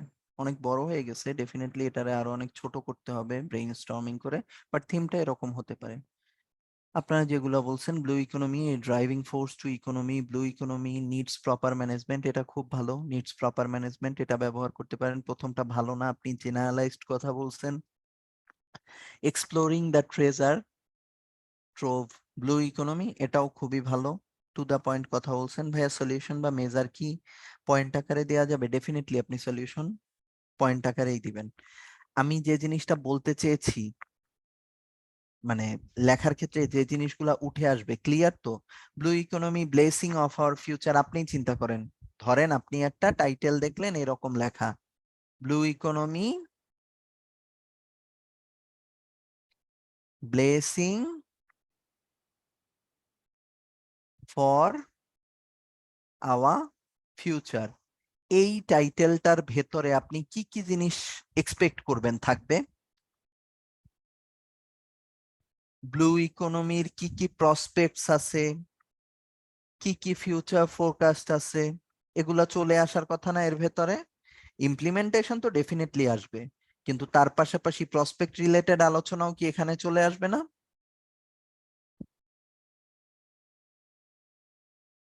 আমাদের ফোকাস হচ্ছে গিয়ে ইমপ্লিমেন্টেশন রিলেটেড কথা বলবো, সো ওই জায়গায় ফোকাস করতে পারলে better. Blue economy a lot to explore and release, হতে পারে এটা। Blue economy time demand for implementation, এটা খুব ভালো হয়েছে। Blue economy demand for implementation দিলে আরো ভালো, টাইমটা বাদ দিয়ে দেন। Blue economy a gateway to possibilities, এটা আমার ভাল লাগে না, কারণ এখানে ইমপ্লিমেন্টেশনের ব্যাপারটা আসতেছে না। পসিবিলিটিস এর কথা বললে ব্লু ইকোনমির বিভিন্ন ধরনের শাখা নিয়ে আপনি কথা বলবেন, সেটা এখানে রিলেভেন্ট না। এখানে রিলেভেন্ট হচ্ছে গিয়ে implementation related. Okay, so blue economy are we ready to utilize, এটা ভালো। ওকে, সো এই হচ্ছে গিয়ে আলোচনা ছিল, এটা খুব ইম্পর্টেন্ট। এবারে আপনারা পরীক্ষায় ডেঙ্গু রিলেটেড কিছু একটা পেয়ে যাবেন, আমার মনে হচ্ছে ডেঙ্গু নিয়ে এবার অনেক আলোচনা হয়েছে, ডেঙ্গু রিলেটেড কিছু পেয়ে যাবেন, এই রিলেটেড পড়াশোনা করে যান। বাংলাদেশে বা ইংলিশে বা বাংলায় কিছু না কিছু একটা পাবেন, শিওর থাকেন। Exploring the way to emphasize blue economy, exploring the way to utilize blue economy দিয়ে দেন, এমফাসাইজ না দিয়ে ইউটিলাইজ দিয়ে দেন। এটা একটু পড়েন, হ্যাঁ, এখানে যে জিনিসগুলো বলছে এগুলো একটু পড়েন, এই আর কি। এখানে কিছু কোয়েশ্চেন সলিউশন আছে ছিল, এটা তো আমাদের জন্য প্রয়োজনীয় না, সো এই আর কি। এখানে জিনিসটার একটা কি বলে কপি দেয়া আছে, একটু দেখে নিয়েন আপনারা। ওকে, এই হচ্ছে ক্লাসের জিনিসপত্র ছিল। আপনাদের যদি কারো কোয়েশ্চেন থাকে হ্যান্ড রেইজ করতে পারেন, আমি কোয়েশ্চেন নিব। যে বিষয়ে লেটার লিখতে বলা হয় সে বিষয়টা কি থিমেটিকের টাইটেলের সাথে হুবহু ইউজ করা যাবে, ভাইয়া এটার অ্যান্সার অলরেডি দিয়ে দিছি, যে লেটার যে টপিক নিয়ে বলবে সেটা ডেফিনেটলি থিমেটিকের থিমের সাথে সিমিলার, বাট কখনোই টাইটেলের সাথে হুবহু সিমিলার কিছু বলবে না। সো এটা যখন আপনি কোয়েশ্চেনটা পড়বেন লেটারের পার্টটায়, তখনই বুঝে যাবেন যে দুইটা এক করা পসিবল না, কখনোই একরকম হয় নাই 35 থেকে। Implement blue economy, make economy richer, এটা হতে পারে। থিমেটিকের টাইটেল বলতে কি কোয়েশ্চেনের টার কথা বলা হচ্ছে? ভাইয়া থিমেটিকের টাইটেল আসলে কোথায় আসবে? 1 নাম্বার কোশ্চেনের যেতে আসে, যে what could be the appropriate title of this passage, এরকম থাকে অ্যাপ্রোপ্রিয়েট টাইটেল। এখানে যেটা প্রশ্ন করা হচ্ছে সেটা হচ্ছে গিয়ে লেটারের যে আমরা টাইটেলটা ব্যবহার করতেছি, মানে এডিটোরিয়ালের টাইটেল, সেটার সাথে রিডিং কম্প্রিহেনশনের টাইটেলটা সিমিলার হতে পারে কিনা, এটা রিলেটেড কোশ্চেন ছিল। সো দুইটা কখনো এক হতে পারে না, এটাই আমি বলছি। কারণ লেটারের যে প্রশ্নটা দেয়া থাকবে ওই প্রশ্নটাই ডেফিনেটলি আপনাকে রিডিং কম্প্রিহেনশনের যে টপিকটা থাকবে তার সাথে আরো কিছু অ্যাড করা থাকে, কখনো হুবহু একই জিনিস থাকে না। ভাইয়া আমার মুখস্থ শক্তি দুর্বল, কিভাবে ভোকাবে আপনার সিকিভাগ অর্জন করতে পারি? সিনো অ্যান্ড্রো, উত্তর দেখলে মনে হয় জানা, বাট ব্রেইন স্টর্মিং করে আনতে পারি না। ভাইয়া ব্রেইন তো আমারও খুবই, মানে মুখস্থ শক্তি আমারও খুব দুর্বল। আমি এত মানে বাজে আমার মুখস্থ শক্তি যে আমি ম্যাক্সিমাম টাইম আমার কলিগদের নাম পর্যন্ত মনে রাখতে পারি না, এরকম একটা অবস্থা। কিন্তু মানে ব্যাপারটা হচ্ছে কি, ধরেন আমি ছোট একটা এক্সাম্পল বলবো, এটা হচ্ছে গিয়ে আমি 2013-তে আমার ক্যারিয়ার শুরু করছি জব রিলেটেড, এবং আমি প্রাইভেটে জব করছি প্রায় 3 বছরের মতো। 3 বছর জব করার পরে হঠাৎ আমার সামনে স্টিভ জবস এর একটা ভিডিও আসছিল, স্টিভ জবস এর না, সরি আমি ভুল বলতেছি, বিল গেটস এর একটা ভিডিও আসছিল। বিল গেটস এর ভিডিওটার থিম ছিল, মানে তাকে ওই যে পডকাস্ট টাইপের ছিল, তাকে প্রশ্ন করা হয়েছিল, according to your analyze or your assessment, what could be the biggest threat for the next generation? এরকম প্রশ্নটা ছিল। সো সে বলছে যে আমরা আসলে অনেক বেশি পরিমাণে টেকনোলজিতে ইনভেস্ট করতেছি, কিন্তু মেডিকেল সায়েন্সে আমাদের ইনভেস্টমেন্ট খুবই দুর্বল। এ কারণে লাস্ট কাপল অফ ইয়ার্সে সেরকমের কোনো অ্যান্টিবায়োটিকের নতুন জিনোম উঠে আসে নাই। সো আমার মনে হচ্ছে যে হিউম্যান রেসের জন্য সব থেকে বড় থ্রেটের একটা হচ্ছে গিয়ে নেক্সট ডিকেডের মধ্যে বড় রকম কোনো একটা ভাইরাস আসবে, এবং এটা হিউম্যান এক্সটিংশনের জন্য একটা বড় চ্যালেঞ্জ হয়ে আসবে। পাশাপাশি এ ধরনের যখন একটা চ্যালেঞ্জ আসবে, তখন হচ্ছে গিয়ে জব মার্কেটের উপরেও বড় রকম একটা চাপ আসবে। সো এই জিনিসগুলা কারেন্ট জেনারেশনের ভেবে জব রিলেটেড ডিসিশন নেওয়া উচিত। আমি আগের থেকেই স্কেপ করতে চাচ্ছিলাম প্রাইভেটে, আমি মনোনিবেশ করতে পারতেছিলাম না, কিন্তু এই যে তার ফোরকাস্টিংটা, এটা আমারে খুব মানে টাচ করছিল। আমার মনে হয়েছিল যে এমন একটা জবে আসা দরকার যেখানে জব অনেক বেশি সিকিউর। সো আমার মানে মুখস্থ বিদ্যা খুবই বাজে। আমি যখন ভার্সিটির 4th ইয়ারে ছিলাম, আমি একবার আপনার হচ্ছে গিয়ে আহ, একটা বই আছে ভোকাবুলারির, ইসের বই, বইটার নামটা আমি ভুলে গেছি। ওটা হচ্ছে আহ জিআরেরই একটা ভোকাবুলারির বই, মানে এই ইসের যে বইগুলো আছে না, মানে ডিকশনারির মতো, এ দিয়ে যতগুলো ওয়ার্ড একসাথে বলা, বি দিয়ে বলা, অর্থাৎ লেক্সোগ্রাফি টাইপের একটা বই ছিল। সো ওই বইটা আমি একবার খুলছি। ও ব্যারন্স জিয়ারি, ব্যারন্স জিয়ারি একটা বই ছিল, 80 টাকা না 90 টাকা ওই সময় দাম ছিল। এই বইটা আমি খুলে দেখি যে ওই এ দিয়ে সব অ্যাবেইট, অ্যাভরেন্ট, এরকম সব অ্যাবডিকেট এক জায়গায় লেখা। তো আমি বইটা খুলে বলছি আমি জীবনে জিয়ারি দিব না, জীবনেও জিয়ারি দিব না। অথচ এই কথা বলার 2 বছর পরেই আমি ডিগবাজি খেয়ে 2015-তে জিআরই দিছিলাম। কেন দিছিলাম? কারণ দেশের জব মার্কেটের অবস্থা আমার মনে হয়েছে তখন খুব বাজে ছিল।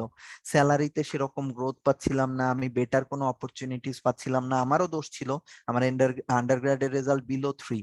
সো ম্যাক্সিমাম জায়গায় আমার সিভি অ্যাকসেপ্টই হচ্ছিল না। সো তখন আমি নিতান্ত বাধ্য হয়ে আমার জবের পাশাপাশি হচ্ছে গিয়ে সেই ভোকাবই কিন্তু মুখস্থ করছি।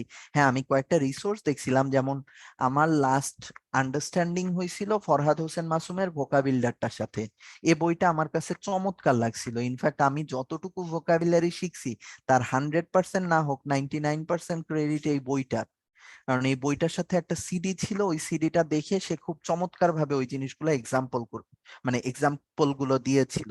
এবং আমি খুব প্যারা নিয়ে দেয়ালে ছোট ছোট কাগজে এই ভোকাবুলারি গুলা লিখে, মানি ব্যাগের ভেতরে রেখে, মোবাইলে বিভিন্ন ধরনের সিনোনিম অ্যান্টোনিম গেম খেলে, তারপরে হচ্ছে আমার ভোকাবুলারির যে মানে ভোকাবুলারির যে স্টক সেটারে রিচ করছি। মানে এটা অনেক সময় নিয়ে আমি করছি। সো আমি শিওর আমার মতো বাজে ব্রেন আপনার না। আপনি বিভিন্ন ধরনের নেমোনিক টেকনিক ব্যবহার করেন, যদি ফ্রি টাইম থাকে আপনি মানে সব থেকে বেশি হচ্ছে রিডিং হ্যাবিটে জোর দেন। রিডিং হ্যাবিট যত বাড়াবেন তত বেশি হচ্ছে গিয়ে আপনার তাড়াতাড়ি মানে কি বলেন ভোকাবুলারির একটা স্ট্যান্ডার্ড উঠে যাবে। সো রিডিং হ্যাবিটটা বাড়ানোর চেষ্টা করেন। এখন খুব ভালো একটা মিডিয়াম হচ্ছে পডকাস্ট শোনা। আপনার যদি ইন্টারন্যাশনাল বিভিন্ন ইস্যুস নিয়ে অনেক বেশি আগ্রহ থাকে তাহলে আপনি বিভিন্ন ধরনের ইউটিউব চ্যানেল দেখতে পারেন। আমি কাস্পিয়ান রিপোর্টটা রেগুলার ফলো করি, এর পাশাপাশি ভক্স আছে, এটাও ফলো করি। এই চ্যানেলগুলো আপনি সাবস্ক্রাইব করে রাখেন, দেখবেন আপনার ইন্টারেস্টের সঙ্গে রিলেভেন্ট অনেক কিছু আপনি পাচ্ছেন ওখান থেকে। আস্তে আস্তে সময় লাগবে, একটা ভোকাবুলারি খাতা বানান, ওই খাতায় জিনিসগুলা লিখে রাখেন, দেখবেন আস্তে আস্তে ভোক্যাব বাড়বে। দুজন হ্যান্ড রেজ করেছে, আমি একটু প্রশ্ন নিব। জিয়াদ, আপনাকে পারমিশন দেওয়া হয়েছে, প্রশ্ন করতে পারেন। আসসালামু আলাইকুম ভাইয়া। ওয়ালাইকুম আসসালাম ভাইয়া। হ্যাঁ, আমার কোশ্চেনটা হচ্ছে এই থিওরিটিক কোশ্চেন নিয়ে, মানে ক্লাসটা করেছিলাম কিন্তু মানে এখন মানে প্র্যাকটিস করার সময় দেখা যাচ্ছে আমি বলছিলাম যে মানে পেসেস থেকে কোনো ওয়ার্ড পিক করতে পারবো না। আরেকটা হচ্ছে যে আমরা যদি এই কোশ্চেন গুলা যেগুলো আছে সেই কোশ্চেন গুলা থেকে যদি আমরা ওয়ার্ড পিক করি, মানে যে কোশ্চেন গুলো যেমন বলা হয়েছে what is the passage about, আমি যদি বলি যে দ্য পেসেস অ্যাবাউট, মানে এইরকম শর্ট ওয়ার্ড গুলা বা আরো কিছু যদি বা টেকনোলজি রিলেটেড যদি বলে তো এরকম ভাবে যদি সেগুলা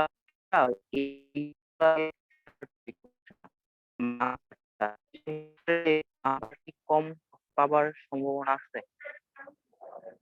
আচ্ছা, আমি আপনার কোশ্চেনটা পুরোপুরি শুনিনি, আমি একটু রিপিট করি, আপনি দেখেন সিমিলারিটি পান কিনা, আমি ধরতে পারছি কিনা। আপনি জানতে চেয়েছেন যে ভাইয়া আমাদের ইনস্ট্রাক্ট করা হয়েছে যে প্যাসেজের যে সব ওয়ার্ড ব্যবহার করা হয়েছে বা কোশ্চেনে যে ওয়ার্ড গুলো ব্যবহার করা হয়েছে এগুলো যাতে আমরা ব্যবহার না করি আমাদের রাইটিং এর ক্ষেত্রে।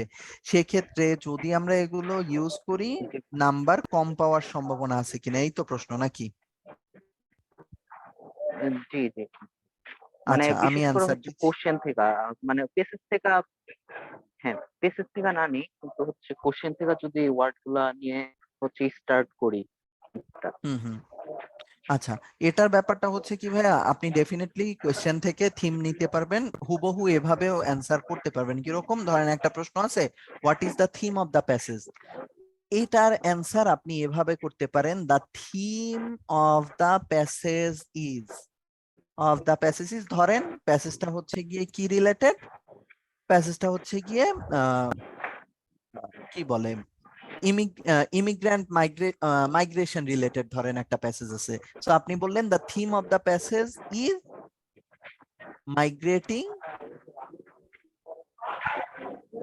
From one place to another, এরকম ধরেন আপনি লিখলেন টু অ্যানাদার। আরেকজন এই কোশ্চেনটারই অ্যান্সার দিল এভাবে যে this passage deals with the most alarming problem, the most alarming problem of this decade, which is migration, and that is the overall outline of this passage. এটাই আপনি বেশি নাম্বার দিবেন না এটাই আপনি বেশি নাম্বার দিবেন, আপনি বলেন। সেকেন্ডটাতে অবশ্যই এটার মধ্যে হ্যাঁ, সো দুইটা ইউনিকনেসটা। কিন্তু দুইটা কিন্তু ভাইয়া একই জিনিস বলেছে, কিন্তু এ যেটা বলেছে সেটা দেখেই বোঝা যাচ্ছে যে তার ইংলিশের স্ট্রেংথ দুর্বল, এজন্য সে হচ্ছে প্যাসেজ থেকেই ওয়ার্ড পিক করতেছে। সো এই জিনিসটাই আপনারা ট্রাই করবেন, থিম সিমিলার রাখতে, মানে প্যাসেজ থেকে মানে সরি কোশ্চেন থেকে ওয়ার্ড পিক না করতে। যদি একদমই মাথায় না আসে তাহলে করে নিয়েন, কোনো সমস্যা নাই, ঠিক আছে? আচ্ছা ভাই, আরেকটা কোশ্চেন সেটা হচ্ছে, হ্যালো, হ্যাঁ হ্যাঁ শুনতে পাচ্ছি, বলেন। হ্যাঁ, হ্যাঁ, সেটা হচ্ছে যে আমরা এখন হচ্ছে মোটামুটি হচ্ছে থিমেটিক কোশ্চেন প্লাস মানে মডেল কোশ্চেনের 100 মার্ক কমপ্লিট করে ফেলছি। তো হচ্ছে আমরা এখন প্র্যাকটিসটা যে করব, যে আমরা বিভিন্ন বইয়ের মধ্যে দেখা গেছে মডেল কোশ্চেন গুলা আছে। সেক্ষেত্রে এই মডেল কোশ্চেন গুলা কিভাবে প্র্যাকটিস করে তারপর হচ্ছে আবার দেখা যাচ্ছে তাদের যে সলিউশন সেগুলোর সাথে অবশ্যই আমাদেরটা মিলবে না। তো এগুলা হুম হুম। জাস্টিফাই প্লাস হচ্ছে মানে কিভাবে ওভারঅল এই জায়গাটার মধ্যে মানে প্রিপারেশনটা নিতে পারি, যে আমি হচ্ছে যাতে এটাতে আর একটু প্র্যাকটিস করার ইয়া পাই, মানে আচ্ছা, বুঝতে পারছি আমি সুযোগ আপনার পাই আর কি প্রশ্নটা। এরকম। ফার্স্ট থিং হচ্ছে মানে কি, আপনি টাইম ধরে করবেন, টাইম বাজেট ধরে আপনি সলভ গুলা করবেন। করবেন হচ্ছে গিয়ে বাজারে যা বই আছে তাই থেকে উত্তরণের বই থাকতে পারে, অন্যান্য বাজারের বই আছে, আপনার ওরাকলের বই আছে, তারপরে আরো কি কি বই আছে। আমি বাজারের বই আসলে সেরকম পড়তাম না, তো নাম মাথায় আসতেছে না। ওরাকলের বই আছে, আরো কি কি জানি বই আছে, লেকচারের মনে হয় বই আছে, এরকম কিছু প্রকাশনীর বই আছে। এগুলো থেকে আপনি রিডিং কম্প্রিহেনশন পিক করতে পারেন, সমস্যা নাই। যেটা প্রবলেম এটা হচ্ছে গিয়ে আপনাদের থিমেটিকের অ্যান্সারের সাথে বইয়ের থিমেটিকের অ্যান্সার ম্যাচ করবে না। হ্যাঁ, অ্যাসিউরেন্স ভালো বই, অ্যাসিউরেন্সটা আমি দেখছিলাম। ইনফ্যাক্ট অ্যাসিউরেন্স থেকে 40-এর হচ্ছে গিয়ে রিডিং কম্প্রিহেনশন হুবহু কমনও এসেছিল। সো যেটা বলতেছিলাম, যে আপনারা যে অ্যান্সার গুলা করবেন আর বইয়ের যে সলিউশনের অ্যান্সার দিবে এটা কখনোই সিমিলার হবে না। আপনারা যেটা করবেন, আমাদের যে ইনস্ট্রাকশন গুলো আছে এগুলা ফলো করে অ্যান্সার গুলা করবেন। পাশাপাশি আপনাদের ফ্রেন্ড সার্কেলের ভেতরে যারা উত্তরণে কোচিং করেছে আপনাদের সাথে একই ব্যাচে, এরকম 2-3 জনকে আপনি পিক করে আপনারা গ্রুপ স্টাডি করার এক একটা গ্রুপ খুলে নিতে পারেন। দেখেন যেটা হয়, আমার মেসেজটাই আপনি যেভাবে রিসিভ করবেন আরেকজন একটু অন্যভাবে রিসিভ করবে, এবং তার ফলশ্রুতিতে দেখা গেছে কিছুটা ডাইভার্সিফিকেশন আসবে। যখন নিজেরা আলোচনা করবেন তখন বেস্ট সলিউশনটা খুঁজে নিতে পারবেন। ফর এক্সাম্পল, আমি 41-এর উত্তরণের সাথে ক্লাস নিছি, আবার 41-এর সময় আমি আমার যাতে হচ্ছে গিয়ে প্রিপারেশনটা একটু আপ টু ডেট থাকে, আমি নিজে উত্তরণে মডেল টেস্ট দিতাম, অন্য নামে রেজিস্টার করে আমি মডেল টেস্ট দিতাম। সো 41st-এই দেখা গেছে আমার খুব ক্লোজ একটা ব্যাচমেট ছিল আইবি এর, ও পরীক্ষা দিত মডেল টেস্ট। আমরা মোস্ট অফ দা টাইম দেখা গেছে যে আমাদের যে পরীক্ষার খাতা দেখানো হইতো, আমি বাইরের কিছু প্র্যাকটিস করার সেরকম সময় পাইনি যেহেতু জবে ছিলাম, কিন্তু আমাদের যে খাতাগুলো দেখে দেয়া হতো এগুলোরে আমরা ক্রিটিক্যালি হচ্ছে গিয়ে ক্রিটিসাইজ করতাম।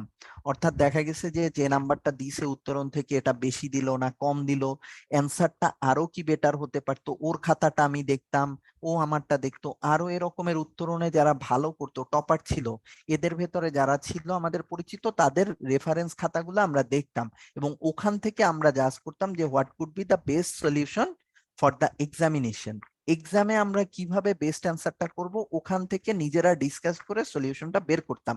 সো আপনাকে সাজেস্ট করবো আপনি এরকম গ্রুপে স্টাডি করার মতো এমন কাউকে খুঁজেন যার প্রিপারেশনটা আপনার থেকে একটু ভালো অথবা আপনার মতন, যে আন্ডার গ্রাডে আপনার স্ট্যান্ডার্ডের স্টুডেন্ট ছিল। কজ খুব বেশি ভালো স্টুডেন্ট হলে আপনার প্রবলেমস গুলোরে নিয়ে সে হয়তো বা মকারি করতে পারে। সো আপনার স্ট্যান্ডার্ডের 2-3 জন যদি আপনি পার্টনার খুঁজে নিতে পারেন, তাদের যদি ইংলিশটা স্ট্যান্ডার্ড লেভেলে হয়, তাহলে আপনি এগুলার অ্যাপ্রোপ্রিয়েট অ্যান্সার কি হতে পারে, পাশাপাশি আমাদের সলিউশন গুলো, আমাদের সাজেশন গুলো কতটুকু তারা পিক করতে পারছে এটা বুঝতে পারবেন। মানে এটাই হচ্ছে আমার জানা সলিউশন। আসলে এভাবে আপনারা ট্রাই করে দেখতে পারেন।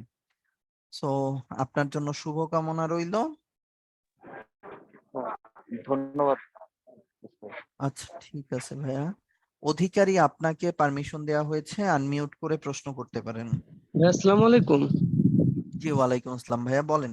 ভাই আমার প্রশ্নটা হচ্ছে, আমরা যখন অফিসিয়ালি কোনো লেটার লিখি তখন চারপাশে 1 ইঞ্চি মার্জিন রেখে মাঝে যে কোর জায়গাটা থাকে ওখানে লিখি। তো মানে হুম হুম। পরীক্ষার খাতাতেও কি এরকম আমরা চারপাশে একটা স্পেস 1 ইঞ্চি এরকম রেখে শুধু কোর পয়েন্টে লিখবো এরকম করব, নাকি মানে ভাই- অ্যাজ ইউজুয়াল আমরা যেরকম লিখি ওরকমই লিখবো? ভাইয়া বিসিএস এর খাতার মার্জিন দেয়া থাকে, ফার্স্ট থিং দেয়া থাকে কতটুকু, শুধুমাত্র লেফট সাইডে 1 ইঞ্চি জায়গা আর উপরে 1 ইঞ্চি জায়গা দিয়ে মার্জিন দেয়া থাকে। এপাশে আপনার মার্জিন দেওয়ার কোনো প্রয়োজন নাই, এপাশে মার্জিন দেওয়ার কোনো প্রয়োজন নাই।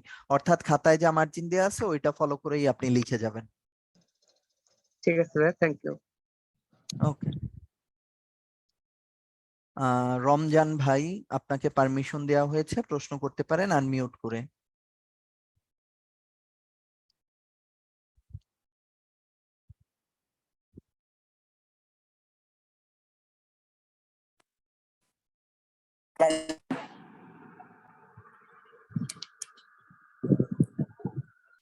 ভাইয়া আমাকে শুনতে পাচ্ছেন? জি ভাইয়া, এখন শুনতে পাচ্ছি, বলেন। আচ্ছা ভাইয়া, আমার কোশ্চেন হচ্ছে যে আমাদের থিমেটিক কোশ্চেনে হোয়াই দিয়ে যে সব কোশ্চেন থাকে, তো এটা যদি আমরা প্রথমে উত্তরের ব্যাখ্যা করে যে এই কারণে হয়েছে, শেষে যদি লিখে দেই যে এই জন্য এটা করা হয় বা এই জন্য এটা বলা হয়, এটা কি শেষে কি লেখা যাবে? অবশ্যই লেখা যাবে ভাইয়া। আচ্ছা ঠিক আছে, ধন্যবাদ ভাইয়া। In fact লেখাটাই appropriate. ওকে ভাইয়া, ধন্যবাদ। ওকে, ভালো থাকবেন। আচ্ছা, আর কারো প্রশ্ন নাই? আমার হচ্ছে গিয়ে চ্যাট বক্সে কিছু প্রশ্ন ছিল, অ্যান্সার করে দিচ্ছি। গত এক্সাম, সরি ভাইয়া, আমার এখন খুব ফ্রাস্ট্রেটেড লাগতেছে। গত এক্সামে থিমেটিক কোশ্চেনে পাইছি 45-এ 32.5। হাইয়েস্ট মার্কেট চিন্তা করে এটা অনেক কম। এখনো মনে হয় আমি ইংলিশ কিছুই পারি না। আপনি ইংলিশ কিছুই পারেন না এটা আমার মনে হয় না। ইনফ্যাক্ট আপনি ক্লাসে খুব অ্যাক্টিভ একজন পার্টিসিপেন্ট। আপনি সবসময় আমি কোয়েশ্চেন করলে জবাব দেবার চেষ্টা করেন। কিছুই পারেন না এরকম আমার মনে হয় না। কিছুটা উইকনেস থাকতে পারে আপনার, বাট সেটা আপনি কাটিয়ে উঠতে পারবেন। দেখেন, প্রত্যেকটা স্টুডেন্ট সব সাবজেক্টে ভালো হয় না। যেমন আমার রিটেনে এইসের জায়গা ছিল ইংলিশ, ম্যাথ এবং সায়েন্স। আমি বাংলাদেশে খুবই দুর্বল স্টুডেন্ট। কিরকম দুর্বল? আমি 38-এর মার্কশিট তুলছিলাম, তো বাংলাদেশে আমি পেয়েছিলাম মাত্র 108। এবং আমি কখনোই বাংলাদেশের 10টা কোশ্চেন শেষ করে আসতে পারতাম না। আমি বাংলাদেশের সবসময়ই দেখা গেছে যে 38-এ যেটা হয়েছিল 6 সেট ভালো অ্যান্সার করছি, লাস্টের 4 সেট হচ্ছে খুবই বাজে অ্যান্সার করছি। সো যখন আমি 41-এ মডেল টেস্ট দিতাম, আমার মানে ফোকাসই ছিল যে যে করে হোক এই 108-কে আমার 120-এ নিতে হবে বাংলাদেশে। আর ইন্টারন্যাশনালে আমি মনে হয় 54 পেয়েছিলাম যতদূর মনে পড়ে 38-এ মার্কশিটে। আমার টার্গেট ছিল এটাকে যেভাবে হোক 60-তে উঠাতে হবে। সো আমি কিন্তু কন্টিনিউয়াসলি এই জায়গাগুলোতে নিজেকে পালিশ করার চেষ্টা করেছি। ওভার আ সিঙ্গেল ডে আমি কখনোই 120 তুলতে পারিনি। ইনফ্যাক্ট আমার যে ওই ছোট ভাইয়ের কথা বললাম, আমার আইবি এর ব্যাচমেট, ও মানে একাডেমিক্যালি আমার আইবি এর ব্যাচমেট ছিল, কিন্তু আন্ডারগ্রেডে আমার এক ব্যাচ জুনিয়র ছিল। তো ও কিন্তু দেখা গেছে যে সব সময় বাংলাদেশে 125 130 এরকম পেতো, ইনফ্যাক্ট টপারদের কাছাকাছি থাকতো। আমি সব সময় চেষ্টা করতাম ওরে ফলো করার, কিভাবে ওর কাছাকাছি যেতে পারি। দেখেন, আপনারা বলবেন যে উত্তরণের কাউকে চিনি না। যদি না চিনেন এটা আপনার ব্যর্থতা। উত্তরণের একটা গ্রুপ আছে, ওখানেও যদি আপনারা এই ব্যাচের এরকম পরিচয় দিয়ে দেখা গেছে পোস্ট দেন, সবাই পার্টনার খুঁজে, তার পিআর কে এটা খুঁজে। সবসময় দেখা গেছে আপনার আপনার ইনস্টিটিউশনের কারা উত্তরণের সাথে ইনভলভড আছে, বা উত্তরণই হতে হবে নট নেসেসারি, অন্য কোথাও কার বিসিএস প্রিপারেশন ভালো এটা আপনার খোঁজ নিতে হবে। দুই একজন স্টাডি পার্টনার আপনার লেভেলের না পেলে আপনি বিসিএস এ ফোকাস থাকতে পারবেন না, ফর অবভিয়াস রিজন। বিসিএস একা পড়ার জিনিস না, এটা গ্রুপ নিয়ে পড়ার জিনিস। তো যেটা বলতে চাইছি, আমার কিন্তু বাংলাদেশ ভালো ছিল না একদিনে, আস্তে আস্তে আমি ভালো করছি। এবং ফাইনালি দেখা গেছে আমার এই যে যার সাথে প্রিপারেশন নিছি ও 41-এ ক্যাডার পাইছে, ওর সমবায় ক্যাডার আসছে, আমার পুলিশ ক্যাডার আসছে। এখন যে ব্যাপারটা নিয়ে এই কথাটা ছিল সেটা হচ্ছে গিয়ে, আপনি হয়তো বা দেখতেছেন এখন আপনি 32.5 পাচ্ছেন, যে এখানে 38 পাচ্ছে, 40 পাচ্ছে, এরকম কারোর খাতা আপনি দেখার চেষ্টা করেন। এরকম যাদের প্রিপারেশন তাদের খুঁজেন। এটা খুঁজে আপনারই বের করতে হবে। আপনি যদি ডিইউ, জেইউ, বুয়েট এসব জায়গার স্টুডেন্ট হন তাহলে এটা খুবই ইজি। যদি একটু এমন ইউনিভার্সিটি স্টুডেন্ট হন যেখানে বিসিএস এর কালচারটা একটু কম, তাহলে আপনার একটু পরিশ্রম করতে হবে, বাট আপনি খুঁজে পাবেন। এরা মানে অন্ধকারে নাই, এদেরও কোনো না কোনো নেসেসিটি আপনার দ্বারা ফুলফিল হতে পারে। সো একটু ট্রাই করেন নিজেদের একটা কমিউনিটি বিল্ড করার। সামারিতে 11.75 কেমন মার্ক? খারাপ না ভাইয়া, 12 থেকে 14 স্ট্যান্ডার্ড নাম্বার, আপনি 12-র খুব কাছাকাছি পেয়েছেন। আপনারা পরীক্ষার যে খাতাগুলো দেয়া হয় সেখানে চেষ্টা করবেন এটা দেখার যে আপনাদের কি পরিমাণ স্পেলিং মিস্টেক ধরতেছে, বা কোনো মেজর ব্লান্ডার ধরতেছে কিনা, এই জিনিসগুলো একটু ফলো করার চেষ্টা করেন, ঠিক আছে? খাতায় যদি লিখে দেয়, ফিডব্যাকটা দিয়ে দেয় ওভাবে, তাহলে তো খুবই ভালো। ঠিক আছে? সো প্রিপারেশন নিতে থাকেন, তারপরও আমি কিন্তু আপনাদের বলছি যে আমাকে মেইল করতে পারেন। আমি যেহেতু এখন মোটামুটি ফ্রি আছি, আপনাদের মেইল করলে আমি মানে যখন মেইল পাই স্টুডেন্টদের কাছ থেকে ফিডব্যাক দেওয়ার চেষ্টা করি। সো কোনো ধরনের কোয়ারিজ থাকলে, কোনো ধরনের লেখা টেখা যদি চেক করে দিতে হয় আমাকেও মেইল দিয়েন, আমি দেখে দিব না। আপনাদের খালি মেইল অ্যাড্রেস দিয়ে মেইল অ্যাড্রেসটা হারায় ফেলেন। ইভেন আপনারা উত্তরণের যে পেজটা আছে ফেসবুক, ওখানে লিখেও যদি দেন আমি মোরাললেস চেক করি, আমি চেক করে দিব আপনাদের। ঠিক আছে, এই মেইল অ্যাড্রেস দেয়া আছে। ভাইয়া ভোকাবে নাম্বার না আসলে ভোকাব পড়তে হবে। ভোকাবে নাম্বার আসার একমাত্র সলিউশন হচ্ছে আপনার ভোকাবে স্টক বাড়াতে হবে, এখানে আর কোনো সলিউশন নেই।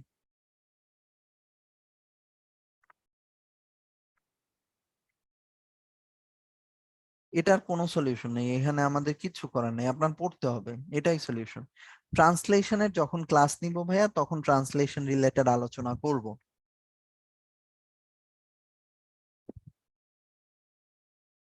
ওকে, আজকের মতো বিদায় নেই তাহলে। সবাই ভালো থাকবেন, সুস্থ থাকবেন, সবার জন্য শুভকামনা রইলো, আমার জন্য দোয়া করবেন। আসসালামু আলাইকুম। আসসালামু আলাইকুম ভাইয়া। ভাইয়া শুনতে পাচ্ছি, ওয়ালাইকুম আসসালাম। হ্যাঁ ভাইয়া, মনে হয় কারো কোনো কোর্সের নেই ভাইয়া, তাহলে কি আমরা শেষ করে দেবো আজকে ভাইয়া? জি জি ভাইয়া, শেষ করতে চাচ্ছি। ওকে, ঠিক আছে ভাইয়া। ওকে, আসসালামু আলাইকুম ভাইয়া। অসংখ্য ধন্যবাদ ভাইকে খুব সুন্দরভাবে আপনাদের ক্লাসটা নেওয়ার জন্য, আর আপনাদেরকে অসংখ্য ধন্যবাদ সুন্দরভাবে ক্লাসটা করার জন্য। যেহেতু কারো কোনো কোর্সে নেই, তাহলে আজকের ক্লাসটা এ পর্যন্তই। দেখা হবে পরবর্তী ক্লাসে। সে পর্যন্ত সবাই ভালো থাকবেন, সুস্থ থাকবেন। আসসালামু আলাইকুম, আল্লাহ হাফেজ।